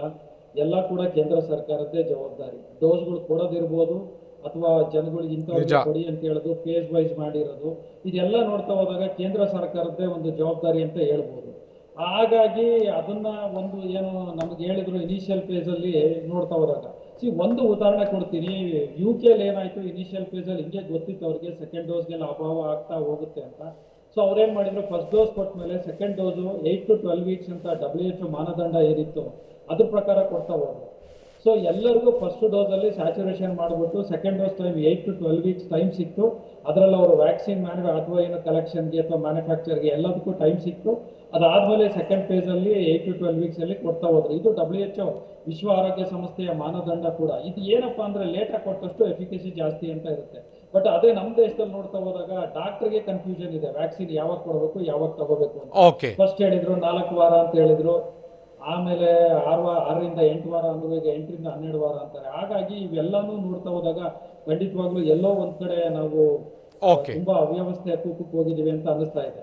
Okay, thank you doctor Sunil ಅವರೇ, ಇಷ್ಟೊತ್ತು ನಮ್ಮ ಜೊತೆ ಜಾಯ್ನ್ ಆಗಿ ಅಭಿಪ್ರಾಯ ಹಂಚಿಕೊಂಡಿದ್ದಕ್ಕೆ. ಇದರ ಜೊತೆಗೇನೆ ಹಾಗಾದ್ರೆ ನಮ್ಮ ದೇಶದ ವಿಚಾರವಾಗಿ ಬರೋಣ. ಈಗ ನಮಗೆ ಲಭ್ಯ ಆಗ್ತಾ ಇರುವಂತ ಡೋಸೇಜ್ಗಳನ್ನ ನಾವು ಈ ದೇಶದ ಎಲ್ರಿಗೂ ಕೊಡ್ತಾ ಹೋಗ್ಬೇಕಂದ್ರೆ ಎಷ್ಟು ದಿನ ಬೇಕಾಗಾದ್ರೆ? 3ನೇ ಅಲೆಯನ್ನ ನಾವು ಫೇಸ್ ಮಾಡೋದು ಹೇಗೆ? 3ನೇ ಅಲೆಯಿಂದ ತಪ್ಪಿಸ್ಕೊಳ್ಳೋಕೆ ಯಾವ ವೇಗದಲ್ಲಿ ವ್ಯಾಕ್ಸಿನೇಷನ್ ಆಗ್ಬೇಕಾಗುತ್ತೆ? ಲಸಿಕೆ ಹಂಚಿಕೆ ಮಾಡೋದ್ರಷ್ಟೇ ಭಾರತ ಇದರಿಂದ ಬಚಾವಾಗೋದಕ್ಕೆ ಸಾಧ್ಯ. ಲಸಿಕೆ ಹಂಚಿಕೆ ಮಾಡಲೇಬೇಕು. ನಿತ್ಯ ಎಷ್ಟು ಜನರಿಗೆ ವ್ಯಾಕ್ಸಿನ್ ಹಂಚಿಕೆ ಮಾಡಿದ್ರೆ ಟಾರ್ಗೆಟ್ ರೀಚ್ ಆಗ್ಬೋದು? ಈಗೆಷ್ಟು, ಮುಂದೆ ಎಷ್ಟು ಮಾಡಬೇಕು? ಈಗ ನಿತ್ಯ ವ್ಯಾಕ್ಸಿನ್ ಹಂಚಿಕೆ ಮಾಡ್ತಾ ಇರುವಂತ ಅಂಕಿ ಸಂಖ್ಯೆಗಳು ಹೆಚ್ಚಾಗಲೇಬೇಕು. ಅಂಕಿ ಸಂಖ್ಯೆಗಳೇನು ಅದನ್ನ ನಾವು ನಿಮ್ಮ ಮುಂದೆ ಇಡ್ತಾ ಹೋಗ್ತೀವಿ. ತಜ್ಞರು ನೀಡಿದಂತ ಮಾದರಿಯನ್ನ ಅನುಸರಿಸಿದ್ರೆ 3 ತಿಂಗಳಲ್ಲೇ ಕಂಪ್ಲೀಟ್ ವ್ಯಾಕ್ಸಿನೇಷನ್ ಸಾಧ್ಯ ಇದೆ. ತಜ್ಞರು ಕೊಟ್ಟಂತ ಮಾದರಿಯನ್ನ ಅನುಸರಿಸಿದ್ರೆ. ಬಟ್ ಆರಂಭಿಕ ಅಂತ ಕೂಡ ಇವ್ರು ಏನು ಅನುಸರಿಸಿಲ್ಲ. ತಜ್ಞರು ಕೊಟ್ಟಿರ್ತಾರೆ, ಇದನ್ನ ಅನುಸರಿಸ್ತಾರ? ಕೇಂದ್ರ ಆಗಿರ್ಬೋದು, ರಾಜ್ಯ ಸರ್ಕಾರ ಆಗಿರ್ಬೋದು, ಅದು ಈಗಿರುವಂತ ಪ್ರಶ್ನೆ. ಸಮರೋಪಾದಿಯಲ್ಲಿ ಲಸಿಕೆ ಹಂಚಿಕೆ ಮಾಡಿದ್ರಷ್ಟೇ ಭಾರತ ಬಸವಾಗೋದಕ್ಕೆ ಸಾಧ್ಯ. ಹಾಗಾದ್ರೆ ನಾವೀಗ ನೀಡ್ತಾ ಇರುವಂತ ಲಸಿಕೆ ಎಷ್ಟು, ಇದನ್ನ ಯಾವ ಪ್ರಮಾಣದಲ್ಲಿ ನಾವು ವೇಗವಾಗಿ ನೀಡ್ತಾ ಹೋಗ್ಬೇಕು, ಇದಕ್ಕೆ ಸಂಬಂಧಪಟ್ಟಾಗಿನ ಅಂಕಿ ಸಂಖ್ಯೆಯನ್ನ ನಾವು ನೋಡ್ತಾ ಹೋಗೋಣ. ಬನ್ನಿ ನೋಡಿ, ನಮ್ಮ ದೇಶದಲ್ಲಿ ವ್ಯಾಕ್ಸಿನ್ ಟಾರ್ಗೆಟ್ ಇರುವಂತದ್ದು 200 ಕೋಟಿ ಅಂತಂದ್ರೆ 100 ಕೋಟಿ ಮಂದಿಗೆ ಕೊಡಬೇಕು ಅನ್ನುವಂಥದ್ದು. ಸದ್ಯ ಹಂಚಿಕೆ ಆಗಿರುವಂತ ಡೋಸ್ 13 ಕೋಟಿ. ಅಲ್ಲಿಗೆ ಇನ್ನೂ ಕೂಡ 187 ಕೋಟಿಯಷ್ಟು ಡೋಸ್ಗಳು ಬಾಕಿ ಉಳಿದಿದೆ. ನಿಮ್ಮ ಗಮನಕ್ಕಿರಲಿ, 187 ಕೋಟಿ ಆಸ್ ಆಫ್ ಟುಡೇ ನಾವು ಇನ್ನೂ ಕೂಡ ನಮಗೆ ಬಾಕಿ ಬೇಕಾಗಿರುವಂತ ಲಸಿಕೆ ಆಗಿದೆ. ಓಕೆ, ಹಾಗಾದ್ರೆ ಒಂದು ದಿನಕ್ಕೆ 16 ಲಕ್ಷ ಡೋಸೇಜ್ ಅನ್ನ ನಾವೇನಾದ್ರು ಕೊಡ್ತಾ ಹೋದ್ರೆ, ಅಂದ್ರೆ ಈಗಿರುವಂತ ಸ್ಪೀಡಲ್ಲಿ ನಾವೇನಾದ್ರೂ ಹೋಗ್ತಾ ಹೋದ್ರೆ ನಮಗೆ 1169 ದಿನ ಬೇಕಾಗುತ್ತೆ. ಅಂದ್ರೆ 39 ತಿಂಗಳು, ಹೆಚ್ಚು ಕಡಿಮೆ 3.25 ವರ್ಷ ಬೇಕಾಗುತ್ತೆ ನಮ್ಗೆ. ಅದೇ ನಾವು ಈಗ ಕೊಡ್ತಾ ಇರುವಂತ ಡೋಸೇಜ್ ಅನ್ನ 60 ಲಕ್ಷಕ್ಕೆ ಏರಿಸಿದ್ರೆ ಪ್ರತಿ ದಿನಕ್ಕೆ, ಏನಾದ್ರೂ ಬೇರೆ ಬೇರೆ ಕಡೆಯವ್ರ ಜೊತೆ ಮ್ಯಾನುಫ್ಯಾಕ್ಚರ್ ಮಾಡಿಸಿ ಕೊಡ್ತಾ ಹೋದ್ರೆ 312 ದಿನದಲ್ಲಿ ಕೊಡೋಕೆ ಅವಕಾಶ ಇದೆ, 10 ತಿಂಗಳಲ್ಲಿ ಕೊಡೋಕೆ ಅವಕಾಶ ಇದೆ, ಅಂದ್ರೆ 3/4 ವರ್ಷದಲ್ಲಿ ಕೊಡೋಕೆ ಅವಕಾಶ ಇದೆ. ಒಂದು ದಿನಕ್ಕೆ 1 ಕೋಟಿಯಷ್ಟು ಲಸಿಕೆಯನ್ನ ನಾವೇನಾದ್ರು ಕೊಡ್ತಾ ಹೋದ್ರೆ 187 ದಿನದಲ್ಲಿ ಕೊಡೋಕೆ ಅವಕಾಶ ಇದೆ, 6 ತಿಂಗಳಲ್ಲಿ ಕೊಡೋಕೆ ಅವಕಾಶ ಇದೆ, ಹೆಚ್ಚು ಕಡಿಮೆ ಅರ್ಧ ವರ್ಷದ ಒಳಗಾಗಿ. ಅದೇ ನಾವು 160 ಲಕ್ಷ ಡೋಸ್ ಅಂತ ಅಂದ್ರೆ 1,60,00,000 ಡೋಸ್ ಅನ್ನ ನಾವೇನಾದ್ರು ಪ್ರತಿನಿತ್ಯ ಕೊಡ್ತೀವಿ ಬಹಳ ವೇಗ ಕೊಟ್ಟು ಅಂತ ಅಂದ್ರೆ ಬೇಕಾದಂತ ದಿನಗಳು ಕೇವಲ 117 4 ತಿಂಗಳು ಒಳಗಾಗಿ ಅಂದ್ರೆ ಥರ್ಡ್ ವೇವ್ಗೆ ನಾವು ರೆಡಿ ಆಗೋದಕ್ಕಾಗುತ್ತೆ. ಬಟ್ ಗಮನ ಇರಲಿ, ಈಗಿರುವಂತದಕ್ಕಿಂತ ನಾವು 10 ಪಟ್ಟು ಹೆಚ್ಚಿನ ವೇಗದಲ್ಲಿ ಮ್ಯಾನುಫ್ಯಾಕ್ಚರ್ ಮಾಡಬೇಕು, ನೀಡಲೂಬೇಕು. ಅದು ಸಾಧ್ಯನಾ? ನಿಜ ನಿಜ ಮಾಲ್ತೇಶ್, ನೀವು ಹೇಳ್ತಾ ಇದ್ರಿ ಈಗಿರುವಂತಹ ವೇಗಕ್ಕಿಂತ 10% ಅಂದ್ರೆ 10 ಪಟ್ಟು ನಾವು ಜಾಸ್ತಿ ಮಾಡಬೇಕಾದಂತ ಅನಿವಾರ್ಯತೆ ಇದೆ. ಆದ್ರೆ 10 ಪಟ್ಟು ಜಾಸ್ತಿ ಮಾಡುವಂತ ಸ್ಥಿತಿನಲ್ಲಿ ಇದೀವಾ? ಇದು ವೆರಿ ವೆರಿ ಇಂಪಾರ್ಟೆಂಟ್ ಆಗಿರುವಂತಹ ವಿಚಾರ. ದಿವ್ಯ ಅವರೇ, ಕೊನೆಯದಾಗಿ ವ್ಯಾಕ್ಸಿನ್ ವಿಚಾರದಲ್ಲಿ ನಾವು ಎಷ್ಟರ ಮಟ್ಟಿಗೆ ಎಡವಿದೀವಿ, ಈಗಲಾದ್ರೂ ಎಚ್ಚೆತ್ತುಕೊಳ್ಬೇಕು? ಹೌದು. ನಾವು ಈ ವೇಗದಲ್ಲಿ ಏನಾದ್ರು ವ್ಯಾಕ್ಸಿನೇಷನ್ ಕಂಟಿನ್ಯೂ ಮಾಡಿದ್ರೆ 2025 ಎಲ್ಲ ಕಂಪ್ಲೀಟಾಗಿ ಲಸಿಕೆ ಎಲ್ಲರಿಗೂ ಸಿಗೋದಿಲ್ಲ. ನಾವು ಇದೇ ಹಾಹಾಕಾರದಲ್ಲಿ ಇರಬೇಕಾಗಿ ಬರುತ್ತೆ. ನಾವು ಈಗಲೇ ಎಚ್ಚೆತ್ಕೋಬೇಕಾಗಿ ಬರುತ್ತೆ. 3ನೇ ಅಲೆ ಬರ್ತಾ ಇದೆ, ಇದ್ರ ಬಗ್ಗೆನೇ ಎಚ್ಚೆತ್ಕೋಬೇಕಾಗಿ ಬರ್ತದೆ. ಈಗ ನಮ್ಮ ರಾಜ್ಯದ ಬಗ್ಗೆ ಯೋಚನೆ ಮಾಡೋದಾದ್ರೆ ಎಷ್ಟೋ ಜನಕ್ಕೆ 2ನೇ ಡೋಸ್ ಸಿಕ್ಕಿಲ್ಲ. ಆದ್ದರಿಂದ ನಮ್ಮ ರಾಜ್ಯದಿಂದ ಕೂಡ ಕೇಂದ್ರಕ್ಕೆ ಪ್ರೆಷರೈಸ್ ಹಾಕಬೇಕಾಗಿ ಬರುತ್ತೆ. ನಮಗೆ ಮಾತ್ರ ಇಷ್ಟು ಕಡಿಮೆ ಡೋಸಸ್ ಕೊಡ್ತಾ ಇದ್ದೀರಾ, ನಾವು ದುಡ್ಡು ಕೊಟ್ಟು ಕೂಡ ನಮ್ಗೆ ಯಾಕೆ ಡೋಸಸ್ ಸಿಗ್ತಾ ಇಲ್ಲ, ಬೇರೆ ರಾಜ್ಯಗಳಿಗೆಲ್ಲ ಜಾಸ್ತಿ ಡೋಸಸ್ ಕೊಡ್ತಾ, ಇದು ಕೇಂದ್ರದಿಂದ ಮಲತಾಯಿ ಧೋರಣೆನ, ಇದ್ರ ಬಗ್ಗೆ ಎಲ್ಲ ನೋಡಬೇಕಾಗತ್ತೆ. ಹಾಗೂ ನಮ್ಮಲ್ಲೂ ಕೂಡ ವ್ಯಾಕ್ಸಿನ್ ಮ್ಯಾನುಫ್ಯಾಕ್ಚರಿಂಗ್ ಯೂನಿಟ್ನ ಸೆಟಪ್ ಮಾಡೋದಕ್ಕೆ ಏನೇನು ಬೇಕೋ ಇವಾಗಲೇ ತಯಾರಿ ಮಾಡ್ಕೋಬೇಕಾಗಿ ಬರುತ್ತೆ. ಇಲ್ಲ ಅಂದರೆ ನಾವು ಇನ್ನು 10 ವರ್ಷ ಆದರೂ ಇದೇ ಥರ ವ್ಯಾಕ್ಸಿನ್ ಇಲ್ಲ ಅನ್ನೋದಕ್ಕೆ, ಆಕ್ಸಿಜನ್ ಸಿಗಲ್ಲ, ಆಕ್ಸಿಜನ್ ಇಲ್ಲ ಅಂದ್ಬಿಟ್ಟು ಬೆಡ್ ಸಿಗಲ್ಲ, ಇದೇ ಒಂದರಿಂದ ಒಂದು ಪ್ರಾಬ್ಲಮ್ಸ್ ಕಂಟಿನ್ಯೂ ಆಗ್ತಾ ಬರ್ತಾ ಇದೆ. ಹಾಗೂ ಜನಗಳು ಕೂಡ ಭಯ ಪಡದೆ, ಇವಾಗ ವ್ಯಾಕ್ಸಿನ್ ಇಲ್ಲ ಅಂದ ತಕ್ಷಣ ಭಯ ಪಡೋದೇನು ಬೇಕಾಗಿಲ್ಲ. ನೀವು ಏನು ಸೋಷಿಯಲ್ ಡಿಸ್ಟೆನ್ಸಿಂಗ್ ಮಾಸ್ಕ್ ಏನು ಮೇಂಟೈನ್ ಮಾಡ್ಕೊತಿದ್ದೀರೋ ಅದನ್ನ ಕಂಟಿನ್ಯೂ ಮಾಡಿ. ಹಾಗೂ ಮೆಡಿಕೇಶನ್ಸ್ ಏನೇನಿದೆಯೋ vitamin C, zinc, immune boosters ಇದನ್ನು ತಗೊಂಡು ಮೇಂಟೈನ್ ಮಾಡಿ. ಸರ್ಕಾರದಿಂದ ಏನು ಮಾಡಬೇಕೋ ಅದು ಮಾಡಬೇಕಾಗಿ ಬರುತ್ತೆ. ನಿಜ. Thank you madam. ಇಷ್ಟೊತ್ತು ಟಿವಿ9 ಜೊತೆ ಜಾಯ್ನ್ ಆದ್ರಲ್ಲಿ ಗಮನಿಸಬೇಕಾಗಿರುವಂಥ ಅಂಶ, ಸರ್ಕಾರ ಇಲ್ಲಿ ಎಚ್ಚೆತ್ತುಕೊಳ್ಬೇಕಿದೆ. ನಾವು ಡೋಸ್ಗೆ ಆರ್ಡರ್ ಮಾಡಿದೀವಿ ಅಂತ ಹೇಳಿ ಸುಮ್ಮನೆ ಕೂರೋದಲ್ಲ, ಗಟ್ಟಿ ಧ್ವನಿನಲ್ಲಿ ಕೇಳಬೇಕಾಗತ್ತೆ. ಅತ್ತ ಕೇಂದ್ರ ಸರ್ಕಾರಕ್ಕೂ ಕೂಡ ಗಟ್ಟಿ ಧ್ವನಿನಲ್ಲಿ ಕೇಳಬೇಕು, ಇತ್ತ ಲಸಿಕೆ ಕೊಡುವಂತ ಕಂಪನಿಗಳಿಗೂ ಕೂಡ ಗಟ್ಟಿ ಧ್ವನಿನಲ್ಲಿ ಕೇಳಬೇಕಾದಂತ ಅನಿವಾರ್ಯತೆ ಇದೆ. ನೀವೆಷ್ಟು ಗಟ್ಟಿ ಧ್ವನಿಯಲ್ಲಿ ಕೇಳ್ತಿರೋ ಅಷ್ಟು ಬೇಗ ನಿಮ್ಗೆ ಲಸಿಕೆ ಸಿಗುತ್ತೆ. ಅಥವಾ ನೀವು ಕೇಂದ್ರ ಸರ್ಕಾರ ನಮ್ದಿದೆ, ಅದು ಹೆಂಗಪ್ಪ ವಿರೋಧಿಸೋದು ಅಂತೇಳಿ ಸುಮ್ಮನಾದ್ರೆ ಇಲ್ಲಿ ಸಾಮಾನ್ಯ ಜನ ಸಾಯುವಂಥ ಪರಿಸ್ಥಿತಿ ನಿರ್ಮಾಣ ಆಗುತ್ತೆ. ಜನರ ಜೀವದ ಮುಂದೆ ನಿಮ್ಮ ಯಾವ ಸರ್ಕಾರವೂ ಕೂಡ ಲೆಕ್ಕಕ್ಕೆ ಬರೋದಿಲ್ಲ. ಇದು ಇವತ್ತಿನ ವಿಶೇಷ. ನಿರಂತರ ಸುದ್ದಿಗಾಗಿ ನೋಡ್ತಾ ಇರಿ ಟಿವಿ9.